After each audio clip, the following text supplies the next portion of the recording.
rather see you in my dreams. And every chance to dance I'll take, if I can't see you again.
I'd rather see you in my dreams.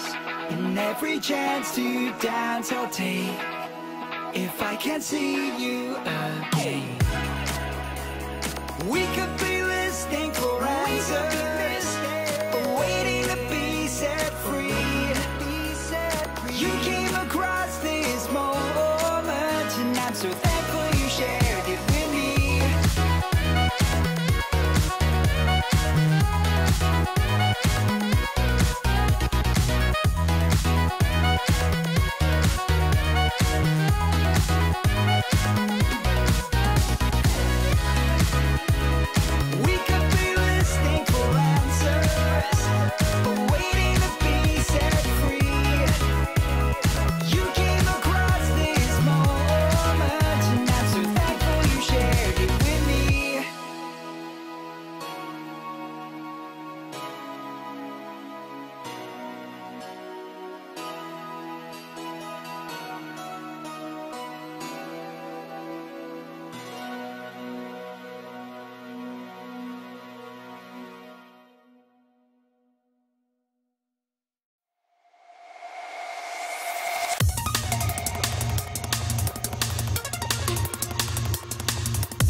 Hold me close tonight. Hold you, and endure something more. If we get one chance to live this life, why are we still killing time? Why are we still killing time? Why are we still killing time? Why are we? Why are we? Why are we?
is all we have. I want to spend it right. No fear of what's to come. Just hold me close tonight. Walls fall through a hidden door. It's something more.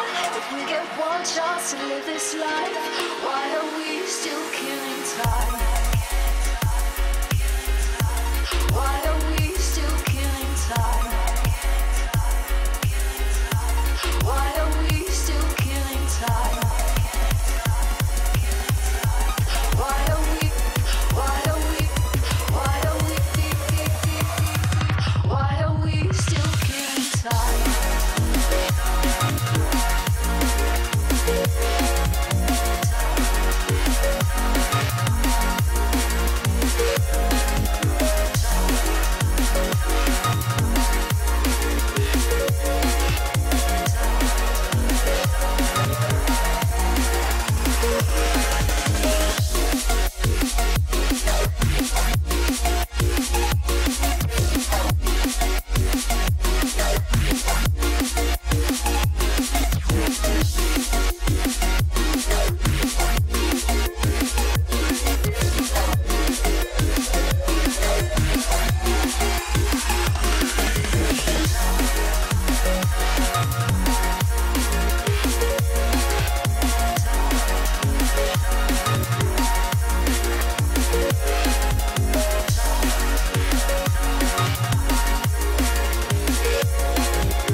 Guess you've had it quite tough, always having bad luck. You think you're going crazy, look up, there's a new life waiting. Your head's buried in the sand, you've been dealt the wrong hand. Can't imagine how you feel, only you know that it's real.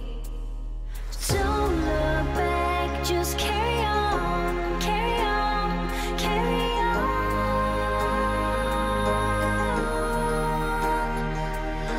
Don't look back, just carry on, carry on, carry on. Because you are stronger. Yes, you are stronger. Because you are stronger. Yes, you are stronger.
Hello, everybody, and welcome back to CounterPit, upper bracket game in the playoffs. And this one's a doozy. This one's always a good one. VP versus TSM. On LAN, it's been my favorite rivalry this season, although there's been other ones shaping up as of late. But yeah, this has been an awesome match. Now, of course, online, a little bit different.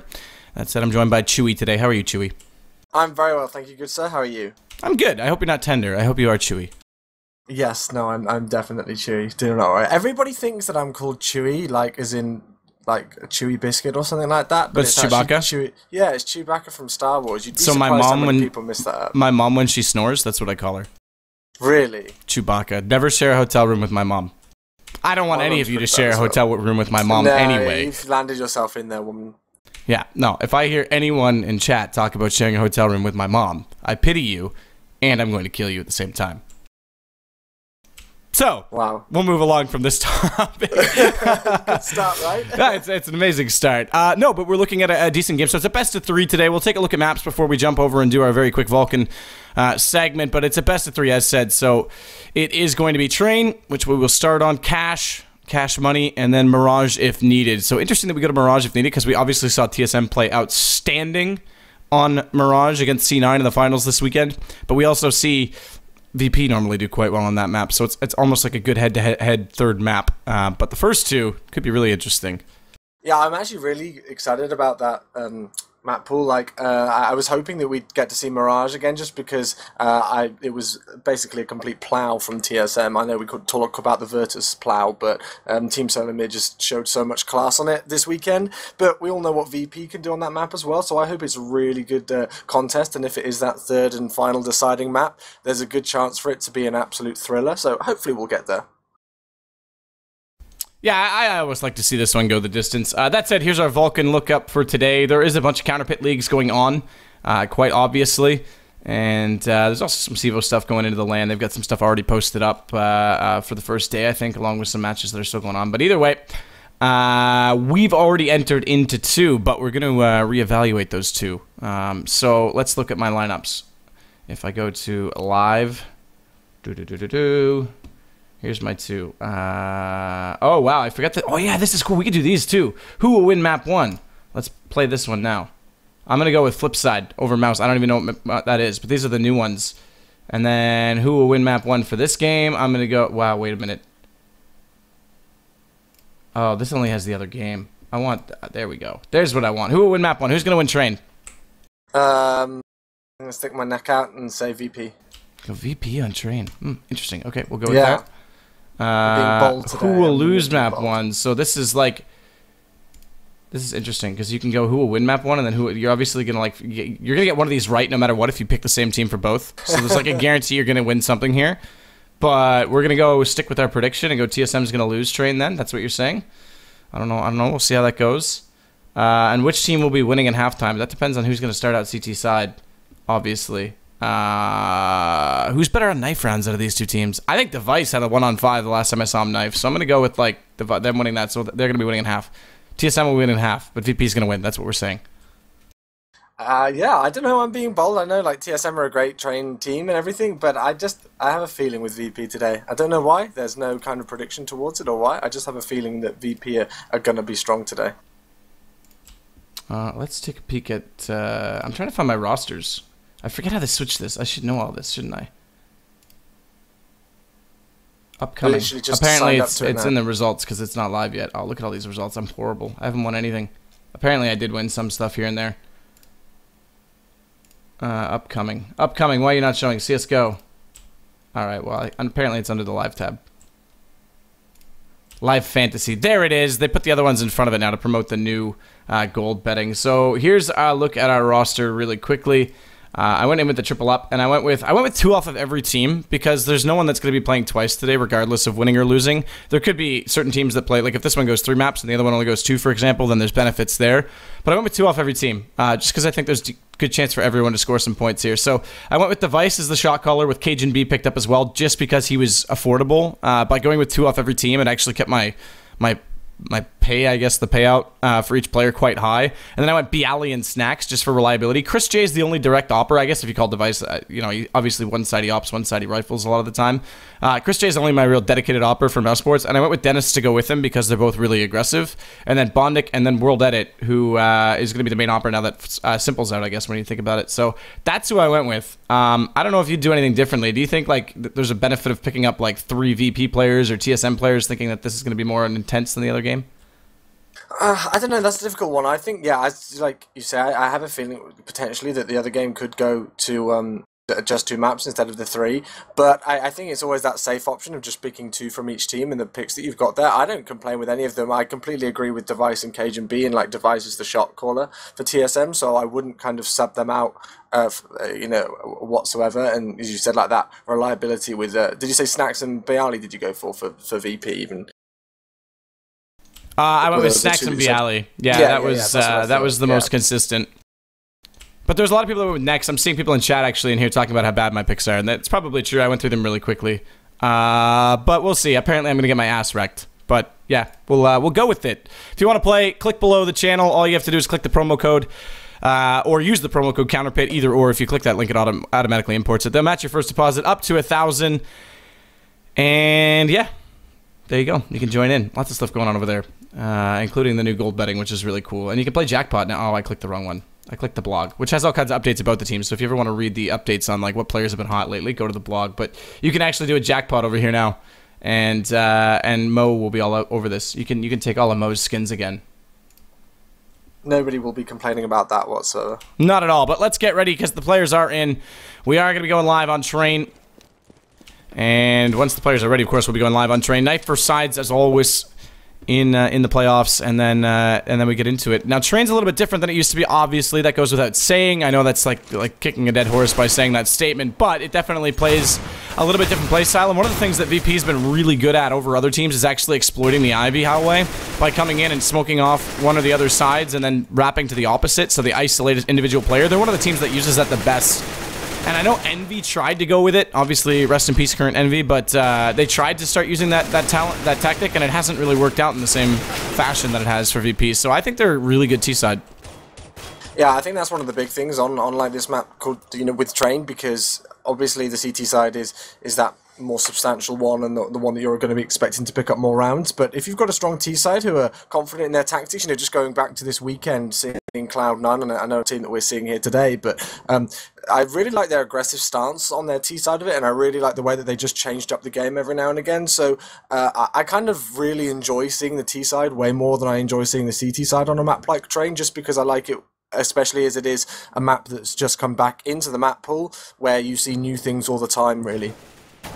Oh, 100%. I mean, watching meta development for me is actually really cool in these games. That's why I really like the current Cobblestone, just because I love how this is trolling by standing at the top of the ladder.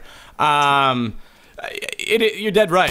I mean, watching creativity, right? Like, if you watch Dust 2, everyone knows how to play Dust 2. There's been a little bit of a shift. In fact, you could argue that TSM has been, like, the culprit for a lot of that. The 3-push long and then rotating back to play, like, a 3-1-1 and then into a 2-1-2.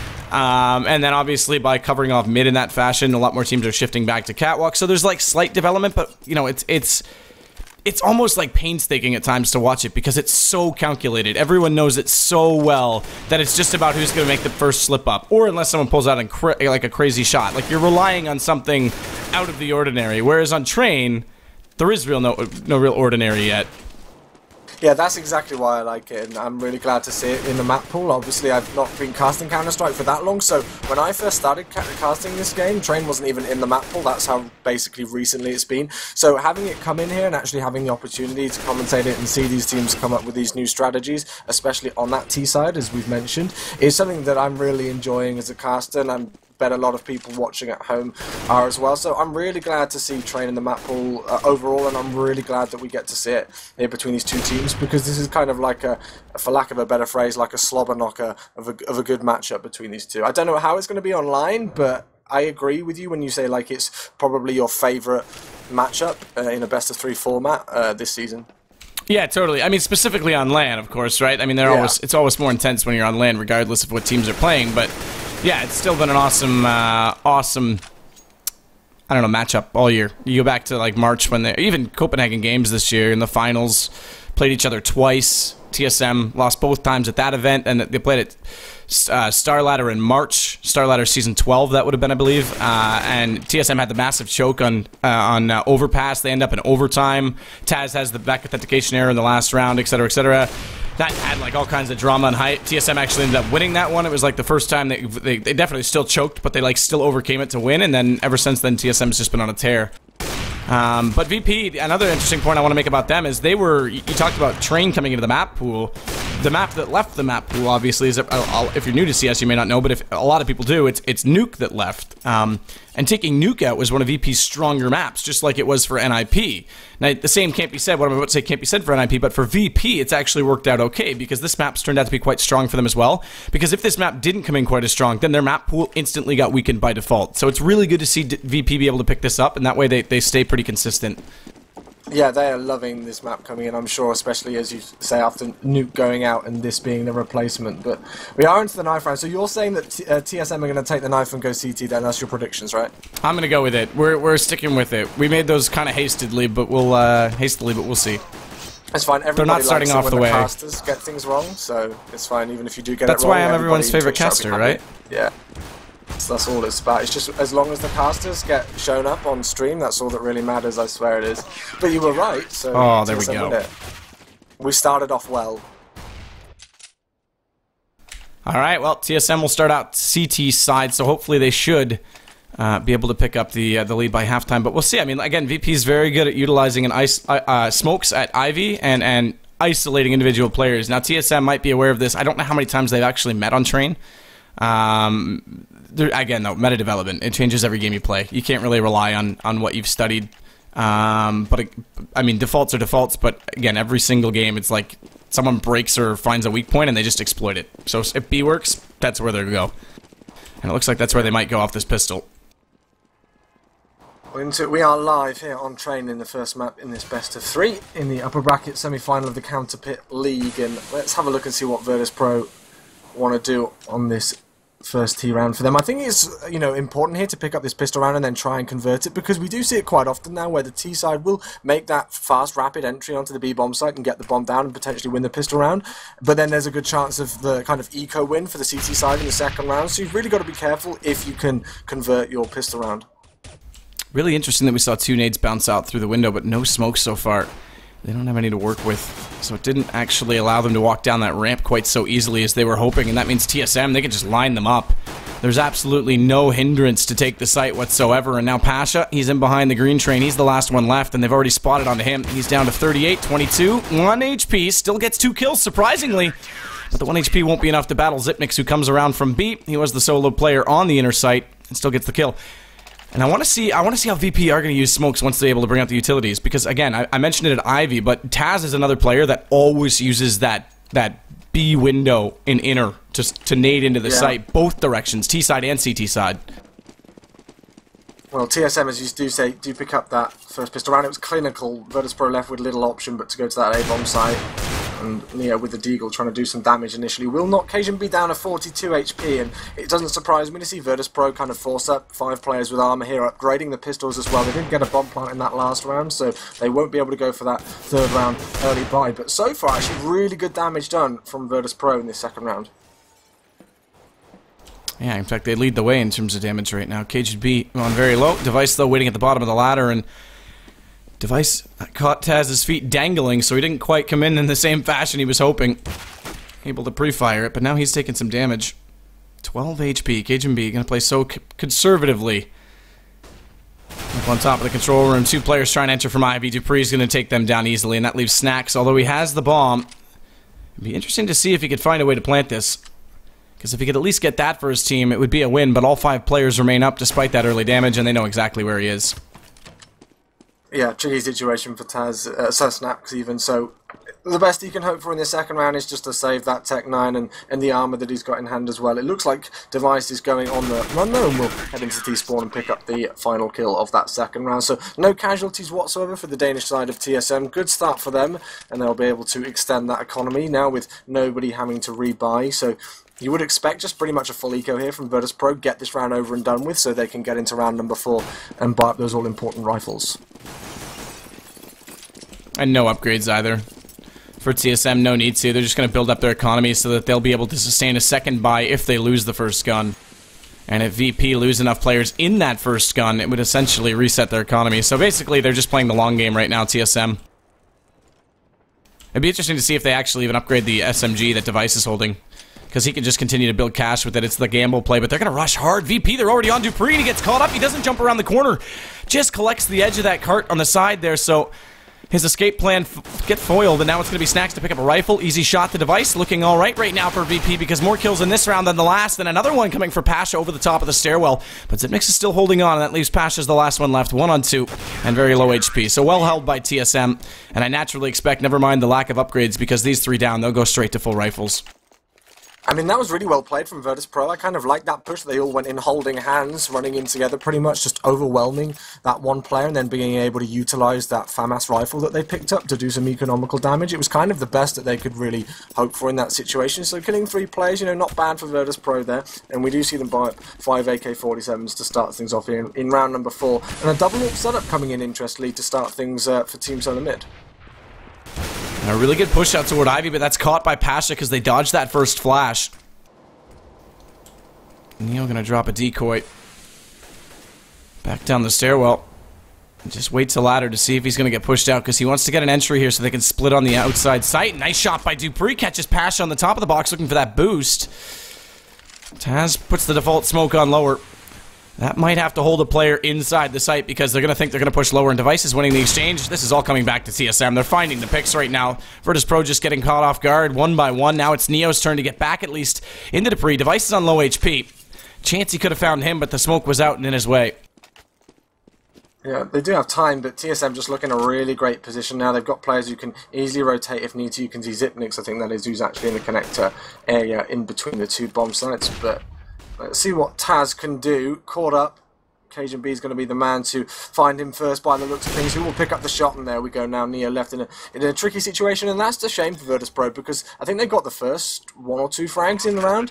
But Neo does get the bomb plant. I don't think it's really going to come to too much in the end unless he can clutch it in good fashion here. But a nice hold for TSM all the same.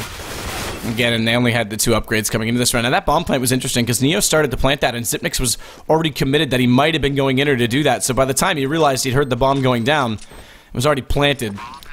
So giving up a little bit of money there from TSM's point of view, but still working out all right. 4-0 first gun and the pistol. Again, though, look at that bomb plant. Puts them in a good position to force buy, so that could have been prevented. This gives a bit of a lifeline here to Virtus.Pro. If they can pick up this round, there's still a chance to salvage a bit more before we get a little, I don't know, I guess out of hand, you could say, for TSM, who go with a single op this time. So expensive that they lost one of those in the last round. This is the thing, especially on a map like Train, which is quite heavily CT-sided in some aspects, even with a strong T-side like Virtus.Pro, is just that when the economy doesn't start rolling right from the word go, it can be really difficult to bring it back in your favour. But that's a nice entry frag there from Bayali to take down Carrigan. And as you said, this is pretty much a force buy from Virtus.Pro, although they have got 4 AK-47s. You can see Snacks there with the P90 in hand. But good trades coming in, and all of a sudden we find Dupree, the last one left alive. So the buy here, working for Virtus.Pro, and that's their first round on the board. Right, there you go. So that's the force buy. Again, that bomb plant in the last round enabled that. And again, Zipnix was a little bit quick to rotate back inside B, obviously anticipating a different play. He was in good position to just walk out from Z Halls, so VP able to bring this back and look at Dupree's money. He has to sit to a pistol because he's bought an op in the last 2 rounds. So TSM were in it for the long game, and then they started getting out of hand just by dropping up players. VP getting kills that matter. Flash comes out though. Snacks caught by that because he was about to walk into a trap. So that actually may have saved his life because he gets in behind the wall instead of walking directly into the gap. By Ali, I think there's a player who's in Pop Dog at the second, which may have got some information, but actually Carrigan as well has been able to get himself into a sneaky spot, but it's not really going to matter all the same because Virtus.Pro have absolutely wreaked havoc on this B bomb site. They will be able to plant it, and now we find Carrigan and Dupree in a really tricky situation. That was a really interesting round there because we saw, as you said, I think it was Snacks who made his way around the side and almost got caught out, but luckily the wall of smoke helped him out, and then we saw a couple of nice aggressive pushes from the CTs going in different places, but VP with those entry frags on the B bomb site, you just can't stop them when they can knock off heads in that fashion.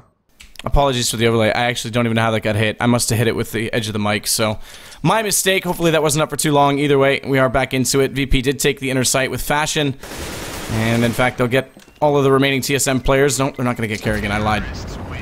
But they will get one more gun out of the hands. So VP coming back now with 2 consecutive rounds, and this is going to break the economy for TSM. They go right back onto pistols. It's exactly... this is why I love kind of like the economy game. It's what James Bardolph says, or he says that it's the war of attrition pretty much, and I just like how fragile I guess the CT economy can be. We saw TSM take that really nice 4-0 start and they look good with the economy, but as soon as you lose a couple of those AWPs when they decided to go for that kind of early double AWP setup, it can get pretty scary pretty quickly, as it's shown here, and they've only got 1 rifle, which was Carrigan, who saved it from the last round. We'll be pushing through those. Snacks picking up 2, and this is VP looking very strong in the last 3 rounds. Efficient as well, so now it's their economy that gets a massive jump start. 9,200 for Pasha. They're going to stick with rifles so far. Pasha actually could go for the op right now if he wants to, but so far they haven't needed it on the T side. And yeah, exactly. Stick with the AK. Play the long game for this. It's going to be back to FAMASas for both Zipnix and Device. TSM need to find a way to slow down this VP push. Pasha, they're all running the halls right now, and it's going to be Zipnix in position. He's playing forward to where the smoke would deploy, so he might have vision on them, but his own smoke comes out. That allows one to cross over, and in fact, Neo's going to follow in with Taz right now. And we can see Cajun B actually just stocked up in Pop Dog, expecting a player to jump down there. so much noise made by Virtus.Pro at the start of this round, giving a lot of attention over towards B, but still TSM holding strong on their CT side. They've left those two players in, I think Carrigan and Dupree, over towards A, not rotating quickly, but Virtus.Pro getting their grenades in onto this inside B bomb site, and in they go. Bialy leading the way, leading the charge, and Zipniks will fall, and that's a great start once again here for Virtus.Pro. They are just winning their gunfights in great fashion. Bialy with 2, and although he's been knocked low, he's done the damage, and once again VP have got the bomb down, and this was a really tricky round for TSM. Already at the start we saw, as you said, those 2 FAMASs, and nobody had a defuse kit whatsoever, so VP just running riot. Yeah, this is looking really, really good for them. Train looking extremely strong again, just executing so well, getting into bomb sites, and again, that was a force buy out from TSM. Now, the money bonus, the loot loss round bonus, will start to accumulate for them 4 rounds consecutively as they come immediately back into this game, but they can't get out the double op again. You go back to round 3 where they lost 3 players, go into a double op round 4, and they lose both those ops. They did recover one of them, but that's when things started to fall apart for TSM. But one thing that I've got to say is that, again, you know, going back to Vulcan, your pick so far of Snacks and Bialy are actually doing pretty well. Look at this flash coming in from Dupree, though, out into Ivy, and that's a huge kill onto Pasha there to start things off. Pasha really should have been potentially aware of that, knowing that the TSM economy could be low, but nice start. It's a shame that he hasn't been able to pick up that rifle that was dropped from Pasha, but we can see Bialy now the man to try and salvage the situation. Cajun B almost caught there as he transitioned back over closer to the side, or rather, excuse me, Dupree. 66 HP remaining, and now here it is. They'll smoke off right side. We'll see if Neo actually takes the invitation to push through on the left. They're already nading it out, and in fact, Dupree's going to eat that nade. So what VP like to do is smoke one side, push the other, isolate the player. So Dupree's got to be extremely careful on how he plays this, because they are just lurking past him. And there they go. They're already gone over to the opposite side. Dupree picks up a second kill, I think, of the round there, so it is man advantage in favour of TSM, but weapon advantage still in favour of the T-side of Virtus.Pro device, holding that close angle, and you can see how cautiously Taz is taking it. Will he find it? I think he found the shoulder there, and lucky for device. I like the idea, but Taz picks up 2 very quick kills to secure now the man advantage. That's the hat trick for him. Of course, this is just kind of an eco round. They upgraded pistols, but nice hold there from VP, considering the fact that TSM took down, you know, 2 players, and it was a 5 versus 3 situation. And good damage from TSM, but still not enough. And VP take the lead for the first time. Yeah, I mean, this has been convincing. Yeah. And the money, TSM needs to win this round right now to get the money back in their favor. Double up again, massive investment, and they need to start eating away at VP big time.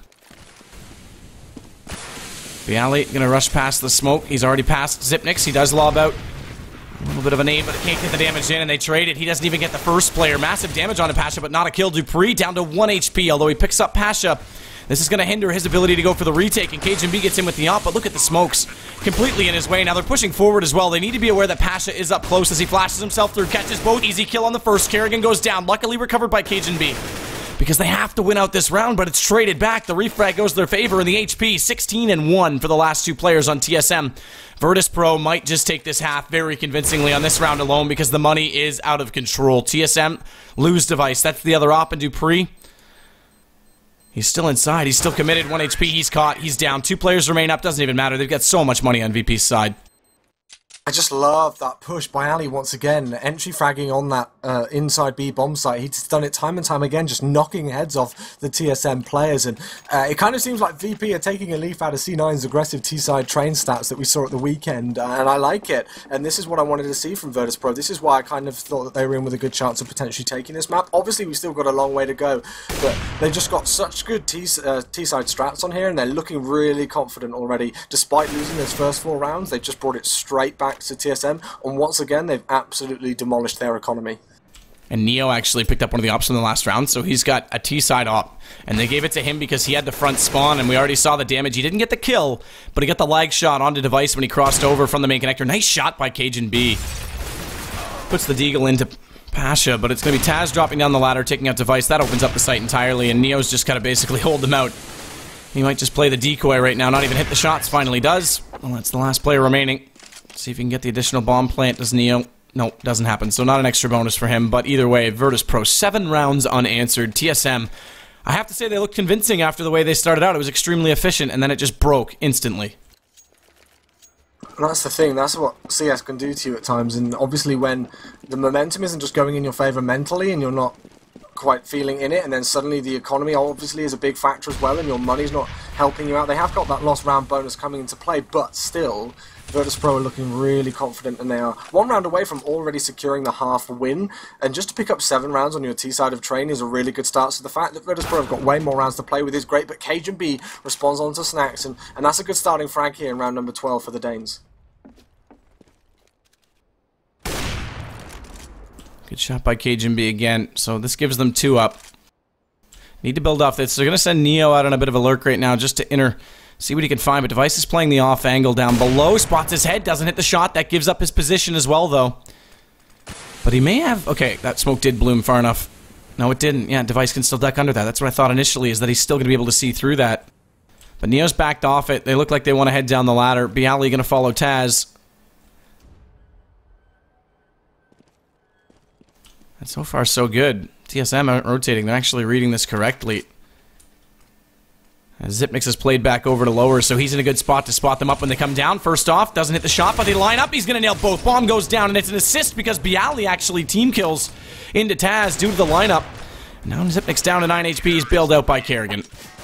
That was a really big round there for TSM to pick up. After Virtus.Pro taking 7 rounds in a row, not only did TSM need that to try and switch that pendulum of momentum back in their favour, they also really needed it for their economy. If they had lost that, that pretty much would have been GG's almost for this half, because their money once again probably would have been in not the best state. They may have been able to buy up, I'm not too sure, but it probably wouldn't have been to the extent that they have now with those double AWPs. But still a great hold by TSM. Those opening 2 frags from Cajun B were absolutely massive, and VP tried to respond, but all the same, when they entered that B-bomb site, TSM were in great spots to close out the round and secure their 5th. So VP showing off the case for this to be a T-sided map. There's been a lot of debate about that. I know NBK, when he first talked about this map, said that it should be T-sided. Threats echoed the same thought. Bomb's going to be planted down right now, but Cajun B, nice shot on Snacks. They've got to claw this back. 2 men still up, make it down to 1. No, Taz survives. He's only got the 4 HP, but he's still up, and that allows Neo to pick up 2. Taz staying alive matters because he's just picked up another kill. It's all down to Zipnix, how quickly it can change. 1-on-1. Op versus AK, bomb planted. But Zipnix has to try and bait this out. Neo's going to jump. Does he spot him in time? Does, and the AK gets the kill. Lots of time to get the defuse. And the question is, does he run and recover the op, or do they stick with rifles? Naturally, based on the fact that they've been running a double op, no surprise at all, he's going to go get it. So, nice little clutch there from Zipnix to take that. Neo looked in a great spot. When he picked up those 2 kills with the AWP, it was just looking like VP were kind of resuming normal play there, but still a good hold from TSM, and I guess kind of just showing their class on this kind of a map, and it shows how strong they feel on it, potentially, even though they are on that more popular CT side in a lot of people's opinions. You would expect them to pick up more rounds here. The fact that they got broken in half with 7 rounds in a row from VP, it's good to see TSM pick up a couple here and start to try and bring it back in their favour. Dupree's going to be the one that's playing out toward this alley, but look at the setup. There's 3 players here. Soon to be a 4th from VP. They've already used 1 smoke, and Neo, Dupree a little bit impatient. Catches him in movement. Now it's going to be Cajun B that has to rotate to compensate for this gap, and now Device already there. He's going to get taken down by Neo again. It's another one with the Tech 9. This time around, and only a leg shot means Bialy can just come around the corner so fast on Cajun B, there's no answer. And this is looking like it might be a 9-6 half as they pinch on the inner sight. There's no way out of Z connector, a player on either side of it. Take your pick here. What's your poison going to be? As Neo adding more fire onto that connection point, but Zipnix still able to get 1. They actually line up. Kerrigan's pulled this back because they completely overlooked the fact that he can be playing from hell. And now he's got a chance on to Bialy. This is all coming back to TSM as they still have control of the bomb site, and they've got decent health. Flash out from Bialy, dodged perfectly by Kerrigan, and then it's traded, though, by Zipnix as he still goes down. It's a 1-on-1. Bombs up, Snacks running into the inner bomb site. I have no idea how this has managed to end up in a 1 versus 1 because VP just looked like they were running Storm here in round number 14. But all the same, credit to TSM and especially Kerrigan there with those 2 kills, just playing in a little sneaky position, watching Virtus.Pro trying to go for that plant on this A bomb site, but it will be B, and Snacks trying to hold an angle. He knows exactly where Zipnix is. He's heard him. Zipnix is going to flash through. Snacks catches him off guard there, and that's a shame for TSM. They really needed that round, especially after bringing themselves back into it in such fashion. And once again, look at their economy here. They're having to go for a force buy in the final round of the half. VP looking really confident though, and just carrying on that momentum. Weird that Zipnix actually thought that might have been inner for a second, because he actually checked the bomb site and then ran. He telegraphed his position so easily. Snacks actually jumped back once he heard him coming to secure that angle. So this is where I was saying it looks like it could be a 9-6 half because the money is completely broken again on TSM's side. They'll go for the scout, see if Cajun B can spot anyone coming out of ladder, but while he's peeking in that direction, Pasha, with no one covering off main, is able to walk out and take him down unexpectedly. So now it's Taz again entering through. Things are working out perfectly for Virtus.Pro. Bomb's already planted. Xyp9x finally getting one back with the only rifle. But the round's going to be over before it even begins. There it is, 9-6, Virtus.Pro. What a half by them. It was just clinical. I kind of said that in the first 4 rounds or so from TSM when they started off strong, but VP suddenly just brought it back in their favour, and that's confidence for you there, and that's what I love seeing from Virtus.Pro. At times, especially online, they can be a bit... I don't know what's the word, inconsistent, I guess, for lack of a better phrase, but they're looking really confident here, and to take 9 rounds on your T side of training a best of 3 is a really great start for them. So kind of the pressure now switches to TSM. They were the ones who were supposed to take more rounds on their CT side. They didn't, and so they've got to win this pistol round and try and bring back on the T side what Virtus.Pro did to them in the first half, I guess. Well, it's all starting out with an inner push right now from TSM, just the slowly decoy to try and distract. Well, the rotation coming over now from Snacks, it's going to be a little bit late because they've already made their way onto the site. Kerrigan spots one at the bottom of the ladder. Now he just has to fall back, and he's chased the Tech 9. I'm not sure Pasha realizes that he spotted him, so it's all TSM so far. Finally, Neo getting a kill, but that bomb's been planted, and Bialy and he left to their own devices. I mean, they do have a chance here because they have got, well, Bialy's got armor and Neo does have a kit, so, but still, all the same, they're in a tricky spot, and of course, the clock is ticking. Kerrigan has that all-powerful Tech 9 in hand. Neo will pick up his second kill of the round, but I don't think it's going to come into too much fruition here, and there we go, Dupree knocks him low and will pick up the final kill of the second pistol round here on Train. So 9-7 is the score, important round for TSM to pick up, and they will be able to convert off that, and it's going to be interesting to see what VP decide to do here, how they play it, what they decide to buy it, whether they decide to buy anything, and it kind of doesn't surprise me to see that they're not really buying too much, just upgrading a few pistols, Snacks with a grenade and Taz with armor as well, but not all too much else here for VP. Smoke out to cover the gap. That won't allow them to spawn immediately into Dupree, but he's just selling it right now, as we see him already backing off to join his teammates. And this is actually working out okay because Taz only wanted it in, calls for a late rotation. They're here a little bit sooner this time, and Taz getting that opening actually gives a good chance here as damage is going to come through from Z. They need to watch the push here from Neo, and that's smartly countered, but Xyp9x did take a shot to the head before that. Cajun B, he's going to pick up another as it's all left to Snacks and Bialy. Bomb down and planted in position. It's going to be Kerrigan, or rather, excuse me, Cajun B, excuse me, with the AK-47. So Bialy with the P250, he's got a player behind him as well. Dupree's going to be on top of him before he's even ready for it. Picks up one more, but that's all he can ask for. It's a bit unlucky for Virtus.Pro because Xyp9x and Device were knocked down really low. They were dinked with those 5.7s or P250s, but all the same, good round for TSM there. That anti-eco win now bringing it within 1 round, the difference between the two. And this should all be evened up 9-9 because Virtus.Pro, as you would expect, just going to be on pistols once again here. And I mean, what did you think of Team Solomid's decision to go for 5 rifles? Obviously, we see on an anti-eco round a lot of teams going for a couple of SMGs as well, just to help out with their economy. But TSM just decided to go all rifles. I mean, it depends on your comfort level and it depends on the map. SMGs on this one, there's a lot of open space. Both bomb sites are quite vast in terms of the angles, so having a rifle just makes it a little bit easier to pick from a distance, but it is a bigger investment if you lose it, for sure. And you don't get the same kill reward, so I guess it just depends on the strategy and how you want to play it. Right now, TSM, they want to get back into this game. They're playing from behind, so I mean, the firepower looks to be the choice for them, and now it is 9-9. We have it tied up, and VP, though, we're going to buy out and see this first gun round. Now, remember in the first half, it was 4 rounds unanswered for TSM before Virtus.Pro walked away with it. We do have a slight pause, though. Yeah, I think Cajun B's just disconnected for a second. There we go. Yeah, he has gone. It was weird because we saw some of the VP players actually push over towards T-spawn, and I don't know whether they saw that Cajun B was AFK and decided not to kill him out of courtesy, or just genuinely didn't spot him there whatsoever, because they actually ran through over towards, I think it's T-main, like just entering onto that A-bomb site, and didn't take out Cajun B, who was just completely AFK in spawn. But yeah, as you say, it's all evened up now. Virtus.Pro will be able to buy in. What's going to be interesting to me is to see how early on Virtus.Pro decide to buy up those sniper rifles, get an AWP or 2 in hand, and where they decide to play them on the CT side now.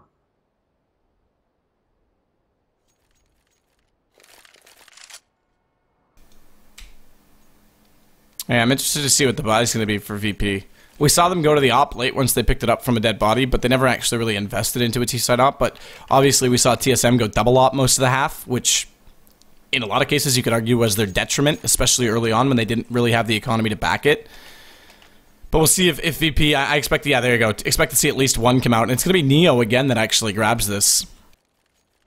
It's one thing that I love about Virtus.Pro, and I do talk about it a lot when I cast over them, is that I like just the kind of the dynamic AWP role, as in the fact that various people can pick up that rifle and go for it. Obviously Pasha as well being a great AWPer, Snack you see at times being able to pick it up, Neo's a relatively famous AWPer back in the day, so you know, let's see what damage it can be done. I mean, yeah, you could say the same for TSM as well, just in the fact that they run either Kerrigan or Cajun B if it's CT side, Device usually T side. Map dependent, obviously, but Pasha through the smoke just gets the lineup, times it right, catches Dupree running down the side of the train. This leaves Kerrigan in an awkward position because he's already got to E-Box, but his patience pays off. They haven't spotted him and he's able to get Neo, but it's Bialy to respond, so it is refragged. And now it's TSM losing a lot of members. Bomb's dropped on the B site, but Cajun B's got the kill back. Recovers the bomb just barely. Almost a step light, but this gives him a bit of a chance here. He knows that there's a flank coming in. Device has to win this battle right now. It was still an important kill from Cajun B just to take out Taz there, because Taz really could have cleaned up shot pretty much on that B bomb side, but the fact that he was alone, it just meant that the TSM players kind of swarmed him, so TSM with a man disadvantage here, and I think that's the timing. Sneaky spot. Look at that, they're going to fight. Oh, it's a team kill. Cajun B knocks the head off both Snacks and Device. That's heartbreaking. And I think Bialy's going to be able to pick up the final kill here in a second, or will Cajun B respond? It's close. Yeah, that's nuts that they line up like that. We saw it happen in reverse. We saw it happen last half to Taz, I believe it was. And this time it's Cajun B, so twice we've seen a lineup, and it's Cajun B at least winning against Bialy to bring it back to a one-on-one. 3 kills for him in the round versus Pasha with 1, and Pasha make it 2. Walks out perfectly timed, 10 seconds left. Pretty much had to commit to it for Cajun. Had one chance to fake potentially, but doesn't even get that far. There we go. Virtus.Pro move themselves onto double figures, and let's see what kind of a buy they decide to go for here. It is going to be a force up from TSM, which really doesn't surprise me whatsoever. So we've got Dupree and Kerrigan, who are on those Tech 9s, 2 AK-47s and an AWP. As you say, on the hands of Device as well elsewhere, but VP, they're having to go for a P90 in the hands of Taz. We all know what damage that gun can do, spray and pray with the P90, but I'm liking the aggression initially coming out here from TSM on this A-bomb site. They've got to be very careful indeed, and Bialy at the top of the train will get flashed, but he's able to pick up 2 quick kills there. It is traded by Device, but this is looking good for VP once again.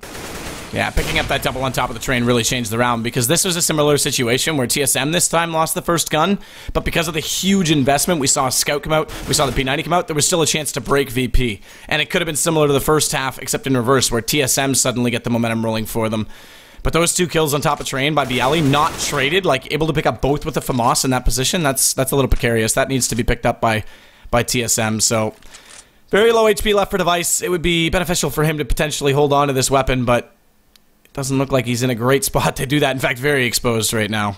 And any second now he's going to have company in the back. And there it is. Unable to hit because of the ladder hitbox. He got on it just in time, but Bialy still comes around. They were on either side.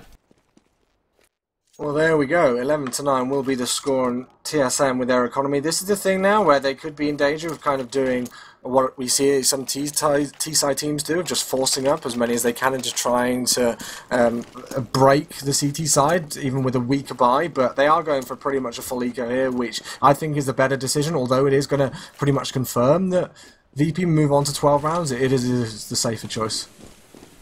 Pistols coming through, fire out, they've got to go through it, they've got to commit, and that's exactly what's going to happen. So it's 47, excuse me, HP for Device, less than that for Zipnix, and less than that for Dupree and Kerrigan, who both go down.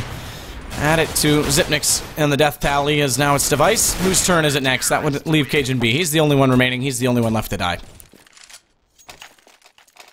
Good cleanup, and again, that's just important for VP to hold on to all of those rifles, even though their economy is in good stead anyway. The more rifles that you hold on to, also saving kits and armor and grenades potentially as well. It's just going to help out your more expensive economy here. So 12-9 will be the score. Virtus.Pro looking to run away with this one like they ran away with their T-side on train, but TSM are still in it. They have got that AWP now once again in the hands of Device, and let's see if they can try to claw this back in their favour. That looked like there could be an engagement with the 2 AWP players there at the start of the round, but No frags as of yet. KGB being incredibly aware that there could be an aggressive push, but Neo will win that battle of the AWPers. Dupree looking to respond, and there's the kill onto Wyali. 4 versus 4. Good nade out, though. Oh, it doesn't quite go as far as I expected. So Dupree, he still gets 79. That could have been a lot worse as KGB does get back into it, but Neo's in a great position with the op. Shoots from Gooch straight into main. Dupree, though, still able to lurk up. Knew he was there initially inside that smoke, but then forgot about him as time went on, and now they've got the man advantage on TSM's side. Snacks comes down, backs away from that flash, but Zipnix threw that perfectly, by the way. That's the right-click jump throw from the corner that doesn't bounce off the walls, so there's no chance to avoid that when it comes through. And that's exactly the case. KGB closes out the round. Taz the last to drop, and it's double digits for both teams. TSM, that was a very, very important round. Yeah, most certainly so. And even though they didn't plant the bomb, obviously winning it and players are able to drop rifles to the people who departed us in that last round, it's going to be good for TSM. Virtus.Pro will be able to buy up here, and we have got that P90 and FAMAS in the hands of Taz and Bayali respectively, but Neo's still going for that AWP, which doesn't surprise me because he did really good work with it in that last round. But still, credit to TSM, they got the frags when needed and managed to trade effectively there, winning that round to, as you say, put themselves on double figures here.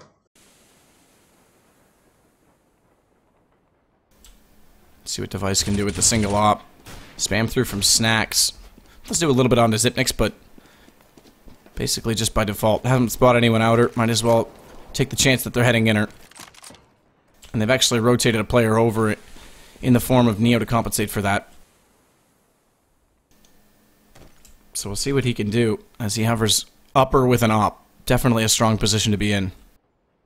Not as strong as it used to be on the old train where you could just use your headshot position on the ramp, hence why they changed that. You get the option to peek still with only your head, but you're on a ladder, so you don't get the same shot potential. And it's Neo going to be using his utilities to cover off both lower and a secondary flash to make sure they're not pushing. That means they've got less utilities to hold on A, which is exactly where TSM want to go, but they line it up, and Bialy, the timing is perfect, comes back out in the flash now onto Pasha. He's got to be careful, but the flash caught both. It caught everyone, so in fact, Device couldn't spot him either. That allows KGB to at least get the trade, and a second kill for him, picking up the op, brings it back to a 2-on-2. Still a chance, but Neo, they've got to shut this guy down. He's on fire this game, picks up yet another kill. He hears the bomb being planted, 14 seconds, so it's going to be a fake, doesn't matter. Neo's not fooled.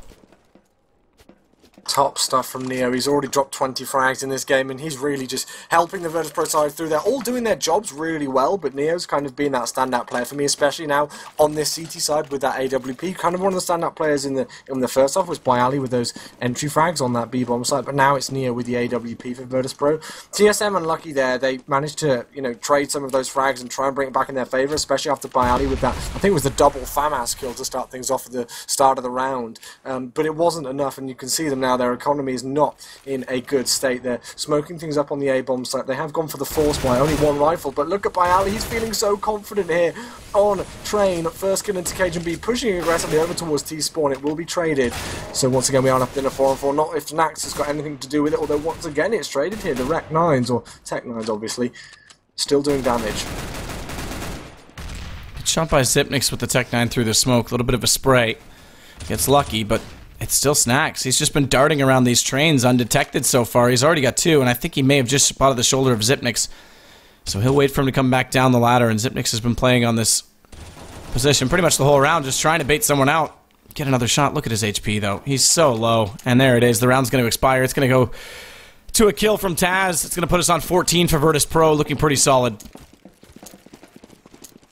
And one thing is that VP's economy has actually been not weak, but in the fact that it's been potentially fragile. If TSM had been able to pick up, one more round or so, or 1 or 2 more rounds on their T side, they would have damaged the VP economy and really put it back. So it could have been an even game, and it just shows. I know I've talked about it a lot, but just how important the economy can be, especially on a map like Train. But it just looks like it's going to be an absolute clean-up here, and the bomb has actually fallen down from the upper area onto this lower B bomb site, so that's heartbreaking for TSM. They're not even going to be able to get a bomb plant. All of them are getting cleaned up one by one, and VP extend their lead now to 5. They are within 1 round of winning Train here, taking us to cash, and this is why I said I just had a feeling that VP could take Train, and they've looked really confident.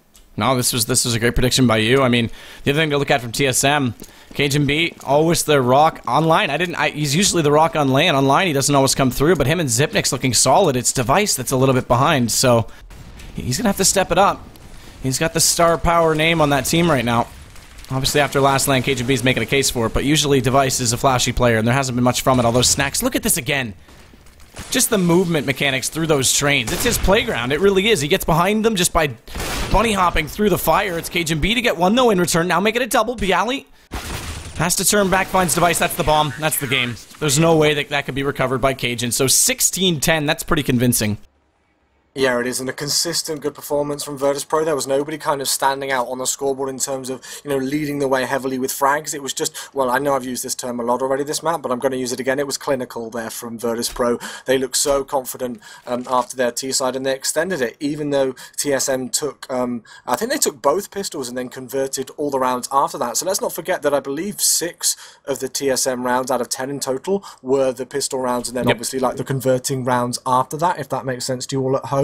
So, if they had have lost just one of those pistols, this really would have been way more one-sided. But even though we are kind of, saying how good Virtus.Pro played, and you guys are like, well, there was only actually 6 rounds in it, it was way more clinical than that, and way more one-sided, in my opinion. And the money factor, I've got it up on screen right now, the graph.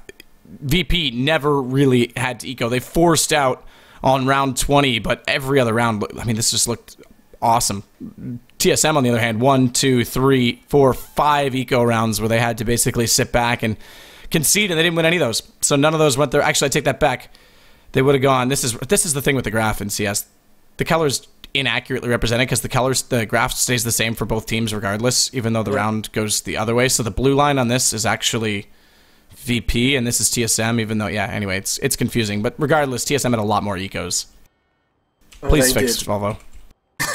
Yes, Gaben, please fix it for us. But still a great map there for Virtus.Pro. So they'll take train, and then I think, did you say Cash is the second map? And then Cash is map 2, I'll bring it up right now. So Cash is map 2, and that's actually VP's map. TSM picked up train, so this could be really interesting if VP are able to take down this map and close it out in 2. I mean, TSM online, it's not the same as on LAN, but showing some shake here, showing some inconsistency. Obviously tired from the LAN they were just at, but the same can be said for VP. Just to give you an idea as well of what we're looking at in terms of the bracket for playoffs, this is the upper bracket.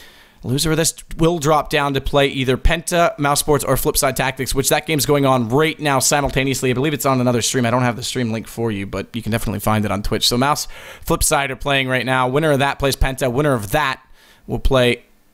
I think there's a bracket missing here, actually, because there's an in-between game here. So I think TSM might actually drop to play Penta. I'm confused. Yeah, that's exactly what it is. TSM, if they lose this, will drop to play Penta. Mouse Sports will move forward to play the winner or loser of Envy, Natus Vinsiri. Now, we don't know what's going to happen with Envy, so that might be by default that whoever's in this bracket line is actually going to make it a lot further through. Yeah, anyway, I confused it. It's going to be loser of this plays Penta. But anyway, we'll take a short break before map 2, and we'll be right back.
Always having bad luck. You think you're going crazy. Look up, there's a new life waiting. Your head's buried in the sand. You've been dealt the wrong hand. Can't imagine how you feel. Only you know that it's real. Don't look back, just carry on, carry on, carry on.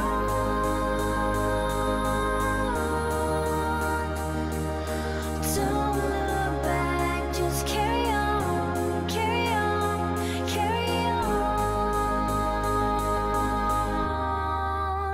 Because you are stronger. Yes, you are stronger. Because you are stronger.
Welcome back, guys. And it is going to be map 2, Virtus.Pro's map choice, and they're up 1-0 against TSM. Upper bracket, well, I shouldn't say finals, but say final. Upper bracket playoff match, no less, between TSM and Virtus.Pro for CounterPit. Now, if you take the time, please go vote for the CounterPit collection of skins that's on the Steam Workshop right now. And hopefully we can get some of these in. This Kraken P90, bro. I need it. I need it in my life. It's so beautiful. And actually, I like that. Yeah, it's not bad, isn't it? It's different. There's so much variety of skins nowadays, so like you have to get something that kind of stands out and it's just a bit different. And that, yeah, I agree. That P90's got my choice. Get that in the game. There's so many skins. It's nuts. Like, but as a visual guy, like, I don't know. I'm super into it. I love creativity, and it's just like one more way for artists or skin makers to show off their creativity. So I'm all for it. I think this P90, the Glock's cool too. It's subtle. It's got the various badges or accolades that you win in the game on it. I don't know what you call them because I don't actually pay attention to them too much, but the P90 for me is where it's at. So go vote for those if you would be so kind. But that said, like I said, we are going to cash, and Virtus.Pro looking pretty good. Yeah, I love watching Virtus.Pro on cash. It's one of those it's my favourite map just as a whole, which a lot of people will probably know because I always say it whenever I cast cash, but like VP on it is just awesome to see, and I like the way that they just, well, especially actually Snacks to me is one of the players to watch out for. Some people may disagree with that, but I like how Snacks is always changing up his position potentially. You know, they can kind of go for that 1-3-1 setup with a heavy presence in mid, Snacks lurking around in vents and things like that, changing things up, and you'll see VP quite a lot of the time liking to go for the kind of 5-man rifle setup, even on their CT side, despite having a lot of AWPers, but they can pick up the AWP as well and do some damage with that. So I think, in all honesty, even though TSM were relatively quiet on that train map, I have a feeling, just a kind of hidden thing, I don't know why, but if TSM win this map, I think they're also going to win Mirage, so I think it's going to be important for VP to close this one out 2-0 here on cash. I still need to see more from Device. I mean, when Zipnix is near the top, I think Zipnix is an underrated player, and a lot of times in terms of frag potential, but he's more the support role. So when you see him near the top of the leaderboard, you know, and Device at the bottom, something, I mean, good for Zipnix, don't get me wrong, but something's not right there when Device isn't hitting shots. So we need to see more from him to make this a case. And again, VP opens up with the first kill in the knife round, but TSM won the last one. We'll see if they can pick up this one as well. And get their choice. Not looking likely, though. I don't know, did you put any of like, the Vulcan bets on the second map, or did we only do it for the first map? I only did it for the first map. Okay, so but we got both of them right, didn't we? We did. You got both of them right. See? Chewie comes in and saves the day. Chewbacca. Woo! There we go, so VP winning the knife this time.